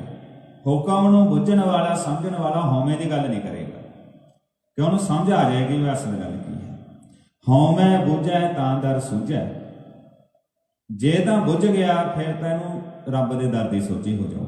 ਗਿਆਨ ਵੀ ਹੋਣਾ ਕਥ ਕਥ ਲੁਝੈ, ਪਰ ਜੇ ਗਿਆਨ ਤੋਂ ਸਖਣੇ ਰਹੇ ਗੱਲ ਨੂੰ ਨਾ ਸਮਝਿਆ, ਕਥੀ ਵੀ ਜਾਏਗਾ ਜ਼ੁਬਾਨ ਤੋਂ ਸੈਂਕੜੇ ਗੱਲਾਂ ਕਰੇਗਾ, ਪਰ ਲੁਝਦਾ ਵੀ ਰਹੇਗਾ ਸੜਦਾ ਵੀ ਰਹੇਗਾ। ਲੁਝੈ ਸ਼ਬਦ ਜਿਹੜਾ ਲੁਝੈ ਇਹ ਇਲਾਕਾਈ ਉਚਾਰਨ ਹੋ ਸਕਦਾ, ਇੱਥੇ ਲੁਝੈ ਵੀ ਕਹਿ ਦਿੰਦੇ ਆ, ਕਈ ਵਾਰੀ ਲੁਝੈ ਵੀ ਕਹਿ ਦਿੰਦੇ ਆ। ਕੁਝ ਇੱਕ ਗੱਲਾਂ 'ਚ ਇਲਾਕਾਈ ਉਚਾਰਨ ਆ ਜਾਂਦੇ ਹਨ। ਕਈ ਇਲਾਕਿਆਂ 'ਚ ਜਿਸ ਤਰ੍ਹਾਂ ਇੱਕ ਸ਼ਬਦ ਆਪਾਂ ਆਮ ਵਰਤਦੇ ਹਾਂ, ਸਾਡੂ ਸ਼ਬਦ ਹੈ ਸਾਡੂ, ਤੇ ਕਈ ਇਲਾਕਿਆਂ 'ਚ ਸਾਡੂ ਨੂੰ ਸਾਂਢੂ ਵੀ ਕਹਿ ਦਿੰਦੇ ਆ, ਕਈ ਸਾਂਢੂ ਕਹਿੰਦੇ ਨੇ ਕਈ ਸਾਡੂ ਕਹਿੰਦੇ, ਉਹ ਇਲਾਕਾਈ ਉਚਾਰਨ ਆ ਜਾਂਦੇ ਹਨ ਵੀ ਉੱਥੇ ਕੀ ਪ੍ਰਨਾਉਂਸ ਕੀਤਾ ਜਾਂਦਾ ਹੈ। ਹਉਮੈ ਬੁਝੈ ਤਾਂ ਦਰ ਸੂਝੈ, ਗਿਆਨ ਵੀ ਹੋਣਾ ਕਥ ਕਥ ਲੂਝੈ, ਨਾਨਕ ਵਿਸ਼ਰਾਮ ਦੇਣਾ ਇੱਥੇ, ਨਾਨਕ ਹੁਕਮੇ ਲਿਖਿਆ ਲੇਖ, ਜਿਹਾ ਵੇਖੈ ਤੇਹਾ ਵੇਖ। ਜਿਹੋ ਜਿਹਾ ਜੀਵ ਵੇਖਦੇ ਹਨ ਉਹੋ ਜਿਹਾ ਹੀ ਉਹਨਾਂ ਦਾ ਆਪਣਾ ਵੇਖ ਬਣ ਜਾਂਦਾ ਹੈ। ਭਾਵ ਜੋ ਤੁਸੀਂ ਸੋਚਦੇ ਰਹੋਗੇ, ਦੇਖਦੇ ਰਹੋਗੇ, ਉਹ ਚੀਜ਼ ਦਾ ਅਸਰ ਤੁਹਾਡੇ ਵਿਚਾਰਾਂ ਤੇ, ਤੁਹਾਡੇ ਜੀਵਨ ਤੇ ਤੁਹਾਡੇ ਕਰਮਾਂ ਤੇ ਹੋ ਜਾਏਗਾ। ਇੱਕ ਬਹੁਤ ਵੱਡੀ ਗੱਲ ਹੈ ਇਹ, ਜੋ ਕਿ ਅੱਜ ਕੱਲ੍ਹ ਬਹੁਤ ਵਾਰੀ ਆਪਾਂ ਬਹੁਤ ਥਾਵਾਂ ਤੇ ਸੁਣਨ ਨੂੰ ਵੀ ਮਿਲਦਾ ਹੈ। ਖਾਸ ਤੌਰ ਤੇ ਮੋਟੀਵੇਸ਼ਨਲ ਸਪੀਕਰ ਦੇ ਨਾਲ ਮੋਟੀਵੇਸ਼ਨਲ ਬੁੱਕਸ ਕਈ ਲੋਕੀ ਪੜ੍ਹਦੇ ਆ, ਤਾਂ ਉਹਨਾਂ 'ਚ ਇਹ ਗੱਲਾਂ ਨੂੰ ਬਹੁਤ ਜ਼ਿਆਦਾ ਤਰਜੀਹ ਦਿੱਤੀ ਜਾਂਦੀ ਹੈ। ਤਾਂ ਗੁਰਬਾਣੀ 'ਚ ਬੇਸਿਕ ਗੱਲਾਂ ਸਾਨੂੰ ਆਲਰੇਡੀ ਪਹਿਲਾਂ ਹੀ ਗੁਰੂ ਸਾਹਿਬ ਨੇ ਸਮਝਾਈਆਂ ਹੋਈਆਂ ਨੇ ਵੀ ਜਿਹੋ ਜਿਹਾ ਕੋਈ ਤੁਸੀਂ ਵੇਖੋਗੇ, ਜਿਹੋ ਜਿਹਾ ਨਜ਼ਰੀਆ ਲੈ ਕੇ ਵੇਖੋਗੇ ਜਾਂ ਜਿੱਦਾਂ ਦਾ ਕੁਝ ਦੇਖਦੇ ਜਾਓਗੇ, ਉਹ ਤੁਹਾਡੇ ਵਿਚਾਰਾਂ ਦਾ, ਤੁਹਾਡੇ ਜੀਵਨ ਦਾ, ਅਖੀਰ ਤੁਹਾਡੇ ਐਕਸ਼ਨਸ ਦਾ, ਕਰਮਾਂ ਦਾ ਉਹ ਹਿੱਸਾ ਬਣ ਜਾਵੇਗਾ। ਹਾਂਜੀ। ਮਹਿਲਾ ਦੂਜਾ। ਹਉਮੈ ਇਹਾ ਜਾਤ ਹੈ, ਹਉਮੈ ਕਰਮ ਕਮਾਹੇ, ਹਉਮੈ ਏਈ ਬੰਧਨਾ, ਫਿਰ ਫਿਰ ਜੋਨੀ ਪਾਹੇ, ਹਉਮੈ ਕਿੱਥੋਂ ਉਪਜੈ, ਕਿਤ ਸੰਜਮ ਇਹ ਜਾਏ, ਹਉਮੈ ਇਹੋ ਹੁਕਮ ਹੈ, ਪਇਐ ਕਿਰਤ ਫਿਰਾਹੇ, ਹਉਮੈ ਦੀਰਘ ਰੋਗ ਹੈ, ਦਾਰੂ ਪੀ ਇਸ ਮਾਹੇ, ਕਿਰਪਾ ਕਰੇ ਜੇ ਆਪਣੀ, ਤਾਂ ਗੁਰ ਕਾ ਸ਼ਬਦ ਕਮਾਹੇ, ਨਾਨਕ ਕਹਿ ਸੁਨੋ ਜਨੋ, ਇਤ ਸੰਜਮ ਦੁਖ ਜਾਹੇ। ਹਾਂਜੀ, ਇੱਥੇ ਹੁਣ ਸਾਰੇ ਹੀ ਜੋ ਵਿਸ਼ਰਾਮ ਤੇ ਲਾਸਟ ਵਿੱਚ ਜਿੰਨੇ ਸ਼ਬਦ ਨੇ ਬਹੁ ਵਚਨ ਦੇ ਵਿੱਚ ਨੇ, ਤੇ ਉਹਨਾਂ ਦਾ ਉਚਾਰਨ ਆਪ ਜੀ ਨੇ ਸਰਵਣ ਕੀਤਾ ਹੋਵੇਗਾ। ਤੇ ਸਹੀ ਉਚਾਰਨ ਕੀਤਾ ਹੈ ਭਾਈ ਸਾਹਿਬ ਜੀ ਨੇ। ਮਹਿਲਾ ਦੂਜੇ ਮਹਿਲ ਗੁਰੂ ਅੰਗਦ ਸਾਹਿਬ ਜੀ ਦਾ ਸ਼ਲੋਕ ਹੈ, ਜੋ ਗੁਰੂ ਨਾਨਕ ਸਾਹਿਬ ਜੀ ਨੇ ਬਚਨ ਕੀਤੇ ਉਹਨਾਂ ਨੂੰ ਹੀ ਗੁਰੂ ਅੰਗਦ ਸਾਹਿਬ ਜੀ ਨੇ ਆਪਣੇ ਰੂਪ ਦੇ ਆਪਣੇ ਸ਼ਬਦਾਂ ਵਿੱਚ ਲਿਖਿਆ। ਹਉਮੈ ਇਹਾ ਜਾਤ ਹੈ, ਹਉਮੈ ਕਰਮ ਕਮਾਹੇ। ਇਹਨੂੰ ਉਚਾਰਨ ਏਦਾਂ ਆਏਗਾ, ਬਹੁਵਚਨ ਪਲੂਰਲ ਦੇ ਵਿੱਚ ਹੈ ਇਹ, ਕਮਾਹੇ। ਇਹ ਹਉਮੈ ਦੀ ਨਿਸ਼ਾਨੀ ਜਾਤ ਇਹੋ ਹੀ ਹੈ, ਲੱਛਣ ਇਹੋ ਹੀ ਹੈ ਵੀ ਮਨੁੱਖ ਮੈਂ ਤੇ ਆਧਾਰਿਤ ਕੰਮ ਕਰੇਗਾ। ਹਉਮੈ ਏਈ ਬੰਧਨਾ ਫਿਰ ਜੋਨੀ ਪਾਹੇ। ਹਉਮੈ ਕਿੱਥੋਂ ਉਪਜੈ, ਕਿਤ ਸੰਜਮ ਇਹ ਜਾਏ। ਇੱਥੇ ਆਏਗਾ ਥੋੜਾ ਜਾਏ ਸ਼ਬਦ ਇੱਕ ਵਚਨ ਚ, ਕਿਉਂਕਿ ਇੱਥੇ ਹੁਣ ਇੱਕ ਹਉਮੈ ਦੀ ਗੱਲ ਹੈ ਵੀ ਹਉਮੈ ਕਿੱਥੋਂ ਪੈਦਾ ਹੋ ਰਹੀ ਹੈ ਤੇ ਕਿਵੇਂ ਜਾ ਸਕਦੀ ਹੈ, ਕੁਐਸਚਨ ਹੈ ਇਹ। ਹਉਮੈ ਇਹੋ ਹੁਕਮ ਹੈ, ਪੈ ਕਿਰਤ ਫਿਰਾਹੇ। ਗੁਰੂ ਸਾਹਿਬ ਜੀ ਨੇ ਉਹਦਾ ਉੱਤਰ ਦੇਣ ਤੋਂ ਪਹਿਲਾਂ ਇਹ ਗੱਲ ਸਾਨੂੰ ਦੱਸੀ। ਪਹਿਲੀ ਗੱਲ ਹੈ ਵੀ ਹਉਮੈ ਕਿਵੇਂ ਜਾ ਸਕਦੀ, ਕਿਵੇਂ ਦੂਰ ਹੋਵੇ। ਗੁਰੂ ਅੰਗਦ ਸਾਹਿਬ ਜੀ ਨੇ ਇਹ ਗੱਲ ਕਹੀ ਵੀ ਘਬਰਾਉਣਾ ਨਹੀਂ, ਜਾਂ ਇਹਨੂੰ ਗਾਲਾਂ ਕੱਢ ਕੇ ਕੰਮ ਨਹੀਂ ਬਣੇਗਾ, ਕਿਸੇ ਨੂੰ ਨਿੰਦ ਕੇ ਕੰਮ ਨਹੀਂ ਬਣੇਗਾ। ਗੁਰਮਤਿ ਦਾ ਸਿਧਾਂਤ ਇਹ ਗੱਲ ਕਹਿੰਦਾ, ਹਉਮੈ ਇਹੋ ਹੁਕਮ ਹੈ। ਜਿਹੜੀ ਜੀਵਾਂ ਅੰਦਰ ਹਉਮੈ ਦੀ ਪ੍ਰਵਿਰਤੀ ਹੈ, ਇਹ ਵੀ ਵਾਹਿਗੁਰੂ ਜੀ ਦੇ ਹੁਕਮ ਦੇ ਵਿੱਚ ਹੀ ਹੈ। ਇਹ ਬਾਹਰੋਂ ਨਹੀਂ ਕੁਝ ਆ ਗਿਆ, ਇਹ ਵੀ ਉਹਦੀ ਰਜ਼ਾ ਤੇ ਹੁਕਮ ਦਾ ਹੀ ਹਿੱਸਾ ਹੈ। ਪੈ ਕਿਰਤ ਫਿਰਾਹੇ, ਪੈ ਕਿਰਤ ਹੁੰਦੀ ਆ ਪਈ ਹੋਈ ਕਿਰਤ। ਪਹਿਲਾਂ ਜੋ ਬਚਪਨ ਤੋਂ ਲੈ ਕੇ ਕੰਮ ਕੀਤੇ ਆ ਉਹਨਾਂ ਮੁਤਾਬਕ ਜੋ ਸੋਚਣ ਦਾ ਤਰੀਕਾ ਬਣ ਜਾਂਦਾ, ਢੰਗ ਬਣ ਜਾਂਦਾ, ਤੇ ਉਹਦੇ ਮੁਤਾਬਕ ਹੀ ਜੀਵ ਦੇ ਸੰਸਕਾਰ ਬਣ ਜਾਂਦੇ ਆ। ਉਹ ਕਰਮ ਮਨੁੱਖ ਕਰਦਾ ਜਾਂਦਾ। ਇਦਾਂ ਇਹ ਜਿਹੜੀ ਰੱਬ ਵੱਲੋਂ ਹੀ ਬਣਾਇਆ ਹੋਇਆ ਸਿਸਟਮ ਹੈ ਵੀ ਸ਼ੁਰੂ ਤੋਂ ਜੇ ਸ਼ੁਰੂ ਤੋਂ ਹੀ ਸੰਭਾਲ ਕਰ ਲਈ ਜਾਵੇ ਮਨੁੱਖ ਦੀ, ਤਾਂ ਉਹਦੇ 'ਚ ਬਹੁਤ ਗੱਲਾਂ ਜਿਹੜੀਆਂ ਨੇ ਬਚਪਨ ਤੋਂ ਹੀ ਸਹੀ ਕੀਤੀਆਂ ਜਾ ਸਕਦੀਆਂ। ਪਰ ਜੇ ਬਚਪਨ ਤੋਂ ਸੰਭਾਲ ਨਾ ਕੀਤੀ ਜਾਏ ਤਾਂ ਜ਼ਿੰਦਗੀ ਦੇ ਆਉਣ ਵਾਲੇ ਸਮੇਂ 'ਚ ਕੋਈ ਵੀ ਹੈਬਿਟਸ ਨੇ, ਗੁੱਡ ਨੇ ਜਾਂ ਬੈਡ ਨੇ, ਉਹਨਾਂ ਨੂੰ ਅੱਗੇ ਜਾ ਕੇ ਬਦਲਣਾ ਬਹੁਤ ਔਖਾ ਹੋ ਜਾਂਦਾ ਹੈ। ਤੋ ਇਸ ਕਰਕੇ ਕਿਹਾ ਸੀ ਨਾ, ਵਾਰਸ ਸ਼ਾਹ ਨਾਲ ਤਾਂ ਜਾਂਦੀਆਂ ਨੇ ਭਾਵੇਂ ਕੱਟੀਏ ਪੋਰੀਆਂ ਜੀ। ਤੋ ਆਪਣੇ ਸੁਭਾਅ ਨੂੰ ਚੇਂਜ ਕਰਨਾ ਔਖਾ ਹੁੰਦਾ। ਤੋ ਇਹ ਕਿਰਤ ਹੈ, ਵਾਹਿਗੁਰੂ ਜੀ ਵੱਲੋਂ ਬਣਾਇਆ ਹੋਇਆ ਇੱਕ ਨਿਯਮ ਹੈ। ਉਹਦੇ ਮੁਤਾਬਕ ਜੀਵਾਂ ਦੇ ਅੰਦਰ ਬਚਪਨ ਤੋਂ ਹੀ ਜਦੋਂ ਆਪਣੇ ਮਾਤਾ ਪਿਤਾ ਨੂੰ, ਆਪਣੇ ਆਲੇ ਦੁਆਲੇ ਨੂੰ ਮੈਂ ਕਰਦੇ ਦੇਖਦੇ, ਉਹਨਾਂ 'ਚ ਵੀ ਉਹ ਚੀਜ਼ਾਂ ਆ ਜਾਂਦੀਆਂ ਨੇ ਤੇ ਉਹ ਕਿਰਤ ਦੇ ਮੁਤਾਬਕ ਹੀ ਸਭ ਕੁਝ ਚੱਲਦਾ ਹੈ। ਹਉਮੈ ਧੀਰਗ ਰੋਗ ਹੈ, ਦਾਰੂ ਭੀ ਇਸ ਮਾਹੀ। ਹਉਮੈ ਧੀਰਗ ਦਾ ਅਰਥ ਹੈ ਵੱਡਾ, ਬਹੁਤ ਵੱਡਾ ਰੋਗ ਹੈ, ਪਰ ਇਹਦਾ ਦਾਰੂ ਭੀ ਹੈ। ਪ੍ਰੋਫੈਸਰ ਸਾਹਿਬ ਸਿੰਘ ਇਹਦਾ ਅਰਥ ਕਰਦੇ ਨੇ ਦਾਰੂ ਭੀ ਇਸ ਮਾਹੀ। ਇਸ ਮਾਹੀ ਦਾ ਅਰਥ ਹੈ ਇਹ ਦਾ, ਪਰ ਇਹਨੂੰ ਸੰਪਰਦਾਈ ਟੀਕੇ ਵਿੱਚ ਇਦਾਂ ਵੀ ਅਰਥ ਕੀਤੇ, ਅਮੀਰ ਭੰਡਾਰ ਦੇ ਵਿੱਚ ਇਸ ਮਾਹੀ ਦਾ ਅਰਥ ਉਹਨਾਂ ਨੇ ਵਿੱਚ ਕੀਤਾ। ਆਮ ਤੌਰ ਤੇ ਮਾਹੀ ਸ਼ਬਦ ਵਿੱਚ ਲਈ ਹੀ ਵਰਤਿਆ ਜਾਂਦਾ ਤੇ ਇਸ ਮਾਹੀ ਇਹਦੇ ਵਿੱਚ ਹੀ ਦਾਰੂ ਹੈ। ਜਿਸ ਤਰ੍ਹਾਂ ਅੱਜ ਕੱਲ੍ਹ ਕੋਈ ਵੈਕਸੀਨ ਬਣਦਾ ਹੈ, ਉਹ ਵੈਕਸੀਨ ਦੇ ਵਿੱਚ ਜਿਸ ਬਿਮਾਰੀ ਦਾ ਵੈਕਸੀਨ ਤਿਆਰ ਕੀਤਾ ਜਾ ਰਿਹਾ, ਉਹ ਬਿਮਾਰੀ ਦੇ ਜੋ ਵੀ ਕੋਈ ਜਰਾਸੀਮ, ਕੀਟਾਣੂ ਜਾਂ ਉਹਦਾ ਕੁਝ ਵੀ, ਉਹ ਸੈਂਪਲ ਉਹਦੇ ਵਿੱਚ ਹੀ ਹੁੰਦਾ ਹੈ, ਪਰ ਉਹਨੂੰ ਬਹੁਤ ਥੋੜ੍ਹੀ ਮਾਤਰਾ 'ਚ ਉਹ ਲੈ ਕੇ ਮਨੁੱਖ ਦੇ ਸਰੀਰ 'ਚ ਇੰਜੈਕਟ ਕੀਤਾ ਜਾਂਦਾ ਹੈ। ਤੇ ਜਦੋਂ ਇੰਜੈਕਟ ਕੀਤਾ ਗਿਆ ਤਾਂ ਜੋ ਸਰੀਰ ਦਾ, ਬੋਡੀ ਦਾ ਜਿਹੜਾ ਅੰਦਰਲਾ ਸਟਰਕਚਰ ਹੈ, ਉਹ ਇਹਦੇ ਨਾਲ ਜਾਣ ਪਹਿਚਾਣ ਕਰ ਲੈ ਵੀ ਇਹ ਵੀ ਇੱਕ ਜਰਾਸੀਮ ਹੈ, ਤੇ ਇੰਨਾ ਘੱਟ ਮਾਤਰਾ 'ਚ ਹੁੰਦਾ, ਮਨੁੱਖ ਦਾ ਜਿਹੜਾ ਇਮਿਊਨ ਸਿਸਟਮ ਹੈ ਉਹਨੂੰ ਕਾਬੂ ਕਰ ਲੈਂਦਾ। ਬਾਅਦ 'ਚ ਕਿਤੇ ਬਿਮਾਰੀ ਜਦੋਂ ਵੱਡੇ ਰੂਪ 'ਚ ਆਉਂਦੀ ਹੈ ਤਾਂ ਵੀ ਉਹ ਉਹਨਾਂ ਕੀਟਾਣੂਆਂ ਨੂੰ, ਉਹਨਾਂ ਚੀਜ਼ਾਂ ਨੂੰ ਪਹਿਚਾਣ ਰਿਹਾ ਹੁੰਦਾ ਤੇ ਉਹਨਾਂ ਨੂੰ ਕੰਟਰੋਲ ਕਰ ਜਾਂਦਾ ਹੈ। ਤਾਂ ਬੇਸਿਕ ਜਿਹਾ ਮੈਥਡ ਹੈ ਕਿਸੇ ਵੈਕਸੀਨ ਦਾ। ਤੋ ਇਦਾਂ ਹੀ ਜਦੋਂ ਪਤਾ ਲੱਗ ਗਿਆ ਵੀ ਹਉਮੈ ਆਹ ਗੱਲ 'ਚ ਹਉਮੈ ਹੰਕਾਰ ਪੈਦਾ ਹੁੰਦਾ, ਆਹ ਗੱਲ 'ਚ ਹੰਕਾਰ ਪੈਦਾ ਹੁੰਦਾ, ਤਾਂ ਮਨੁੱਖ ਉਹਦੇ ਦਾਰੂ ਨੂੰ ਸਮਝ ਸਕਦਾ ਵੀ ਇਹਨਾਂ ਗੱਲਾਂ ਨੂੰ ਫਿਰ ਮੈਂ ਨਾ ਹੀ ਕਰਾਂ ਜਿਹੜੀਆਂ 'ਚ ਹੰਕਾਰ ਪੈਦਾ ਹੁੰਦਾ ਹੈ। ਤੋ ਇਸ ਤਰ੍ਹਾਂ ਵੀ ਸੰਪਰਦਾਇ ਟੀਕੇ 'ਚ ਅਰਥ ਕੀਤੇ ਨੇ, ਪਰ ਪ੍ਰੋਫੈਸਰ ਸਾਹਿਬ ਸਿੰਘ ਜੀ ਨੇ ਅਰਥ ਕੀਤੇ ਨੇ ਦਾਰੂ ਭੀ ਸਮਾਹੇ। ਇਹਦਾ ਦਾਰੂ ਵੀ ਹੈ, ਹਉਮੈ ਕੋਈ ਲਾਜ ਬਿਮਾਰੀ ਨਹੀਂ ਹੈ। ਕਿਰਪਾ ਕਰੇ ਜੇ ਆਪਣੀ ਤਾਂ ਗੁਰ ਕਾ ਸ਼ਬਦ ਕਮਾਹੇ। ਇੱਥੇ ਫਿਰ ਬਹੁਵਚਨ ਉਚਾਰਾਂਗੇ। ਇਲਾਜ ਕੀ ਹੈ? ਮੇਰਾ ਮਾਲਕ ਕਿਰਪਾ ਕਰਦਾ ਹੈ ਤਾਂ ਜੀਵ ਗੁਰੂ ਦੇ ਸ਼ਬਦ ਨੂੰ ਕਮਾਉਣ ਲੱਗ ਜਾਂਦੇ ਆ, ਗੁਰੂ ਦੇ ਸ਼ਬਦ ਨੂੰ ਵਿਚਾਰਦੇ ਆ। ਨਾਨਕ ਕਹੈ ਸੁਣੋ ਜਨੋ, ਇਤ ਸੰਜਮ ਦੁਖ ਜਾਹੇ। ਗਰੀਬ ਨਵਾਜ ਜੀ ਫਰਮਾਉਂਦੇ ਹਨ, ਹੇ ਗੁਰਮੁਖੋ ਸੁਣੋ, ਇਸ ਤਰੀਕੇ ਨਾਲ ਇਹ ਦੁੱਖ ਜਾ ਸਕਦਾ ਹੈ। ਗੁਰੂ ਦੇ ਸ਼ਬਦ ਨੂੰ ਕਮਾਓ। ਜਿਵੇਂ ਹੁਣ ਆਪਾਂ ਗੁਰੂ ਦੀ ਗੋਦ ਵਿੱਚ ਬਹਿ ਕੇ ਇਹ ਸ਼ਬਦ ਵਿਚਾਰ ਰਹੇ ਹਾਂ, ਬਹੁਤ ਗੱਲਾਂ ਸਾਨੂੰ ਸਪਸ਼ਟ ਹੋ ਰਹੀਆਂ ਇਹਦੇ ਵਿੱਚੋਂ। ਜੇ ਇਹਨਾਂ ਨੂੰ ਅਸੀਂ ਕੰਟੀਨਿਊਸਲੀ ਆਪਣੀ ਜ਼ਿੰਦਗੀ ਦੇ ਵਿੱਚ ਪਹਿਰਾ ਦਿੰਦੇ ਜਾਵਾਂਗੇ ਤਾਂ ਉਹਦੇ ਸਾਨੂੰ ਪੋਜ਼ਿਟਿਵ ਰਿਜ਼ਲਟ ਮਿਲਣਗੇ। ਜੇ ਅਸੀਂ ਪੜ੍ਹ ਕੇ ਭੁੱਲ ਹੀ ਜਾਵਾਂਗੇ ਫਿਰ ਉਸ ਹਿਸਾਬ ਨਾਲ ਚੱਲੇਗਾ। ਤਾਂ ਇਹਨੂੰ ਕਹਿੰਦੇ ਨੇ ਕਮਾਈ ਕਰਨੀ, ਭਾਵ ਪ੍ਰੈਕਟੀਕਲੀ ਉਹ ਚੀਜ਼ਾਂ ਨੂੰ ਆਪਣੇ ਜੀਵਨ ਦੇ ਵਿੱਚ ਲੈ ਕੇ ਆਉਣਾ। ਆਓ ਅਖੀਰ ਤੇ 7ਵੀਂ ਪੌੜੀ ਦਾ ਪਾਠ ਸਰਵਣ ਕਰਕੇ ਸਮਾਪਤੀ ਕਰੀਏ ਜੀ। ਪੌੜੀ ਸੇਵ ਕੀਤੀ ਸੰਤੋਖੀ, ਜਿਨਹੀ ਸੱਚੋ ਸੱਚ ਧਿਆਇਆ, ਓਨੀ ਮੰਦੈ ਪੈ ਨ ਰਖਿਓ, ਕਰ ਸੁਕਿਰਤ ਧਰਮ ਕਮਾਇਆ, ਓਨੀ ਦੁਨੀਆ ਤੋੜੇ ਬੰਧਨਾ, ਅੰਨ ਪਾਣੀ ਥੋੜਾ ਖਾਇਆ, ਤੂੰ ਬਖਸ਼ੀਸ਼ੀ ਅਗਲਾ, ਨਿਤ ਦੇਵਹਿ ਚੜੈ ਸਵਾਇਆ, ਵਡਿਆਈ ਵੱਡਾ ਪਾਇਆ, ਵਡਿਆਈ ਵੱਡਾ ਪਾਇਆ। ਆਪ ਜੀ ਫਰਮਾ ਰਹੇ ਹਨ, ਸੇਵਕ ਕੌਣ ਹੁੰਦਾ ਹੈ? ਸੇਵਾ ਕਰਨ ਵਾਲਾ, ਧਰਮ ਦੇ ਰਸਤੇ ਚੱਲਣ ਵਾਲਾ। ਉਹਦੇ ਗੁਣਾਂ ਨੂੰ ਗੁਰੂ ਸਾਹਿਬ ਜੀ ਨੇ ਇੱਥੇ ਵਰਣਨ ਕੀਤਾ ਤੇ ਇਸ ਪੌੜੀ ਦੇ ਵਿੱਚ ਜੋ ਸ਼ੁੱਧ ਉਚਾਰਨ ਹੈ, ਸੇਵ ਕੀਤੀ ਸੰਤੋਖਈ, ਸੰਤੋਖਈ ਇੱਥੇ ਬਿੰਦੀ ਦਾ ਉਚਾਰਨ ਭਾਈ ਸਾਹਿਬ ਜੀ ਨੇ ਕੀਤਾ, ਸ਼ੁੱਧ ਉਚਾਰਨ ਕੀਤਾ ਹੈ।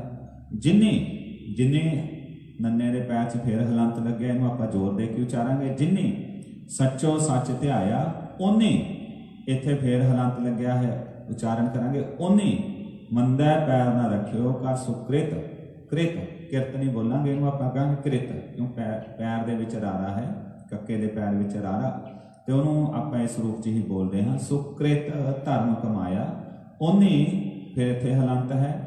ਉਹਨੇ ਦੁਨੀਆ ਤੋੜੇ ਬੰਧਨਾ, ਅੰਨ ਪਾਣੀ ਥੋੜਾ ਖਾਇਆ, ਤੂੰ ਬਖਸ਼ਿਸ਼ੀ ਅਗਲਾ। ਅਗਲਾ ਦਾ ਅਰਥ ਹੈ ਬਹੁਤ ਵੱਡਾ, ਤੂੰ ਬਹੁਤ ਵੱਡੀਆਂ ਬਖਸ਼ਿਸ਼ਾਂ ਕਰਨ ਵਾਲਾ ਹੈ। ਨਿਤ ਦੇਵ ਹੈ ਚੜ੍ਹੈ ਸਵਾਇਆ, ਤੂੰ ਦਾਤਾਂ ਦੇਈ ਜਾਂਦਾ ਹੈ ਤੇ ਉਹ ਚੀਜ਼ਾਂ ਜਿਸ ਨੂੰ ਤੂੰ ਦਾਤਾਂ ਦੇ ਰਿਹਾ ਉਹ ਅੱਗੇ ਦੇ ਅੱਗੇ ਵੱਧਦਾ ਜਾਂਦਾ ਹੈ। ਵਡਿਆਈ ਵੱਡਾ ਪਾਇਆ, ਵੱਡੇ ਨੂੰ ਪ੍ਰਾਪਤ ਕਰਨ ਦਾ ਤਰੀਕਾ ਹੈ ਉਹਦੀ ਵਡਿਆਈ ਕਰੋ।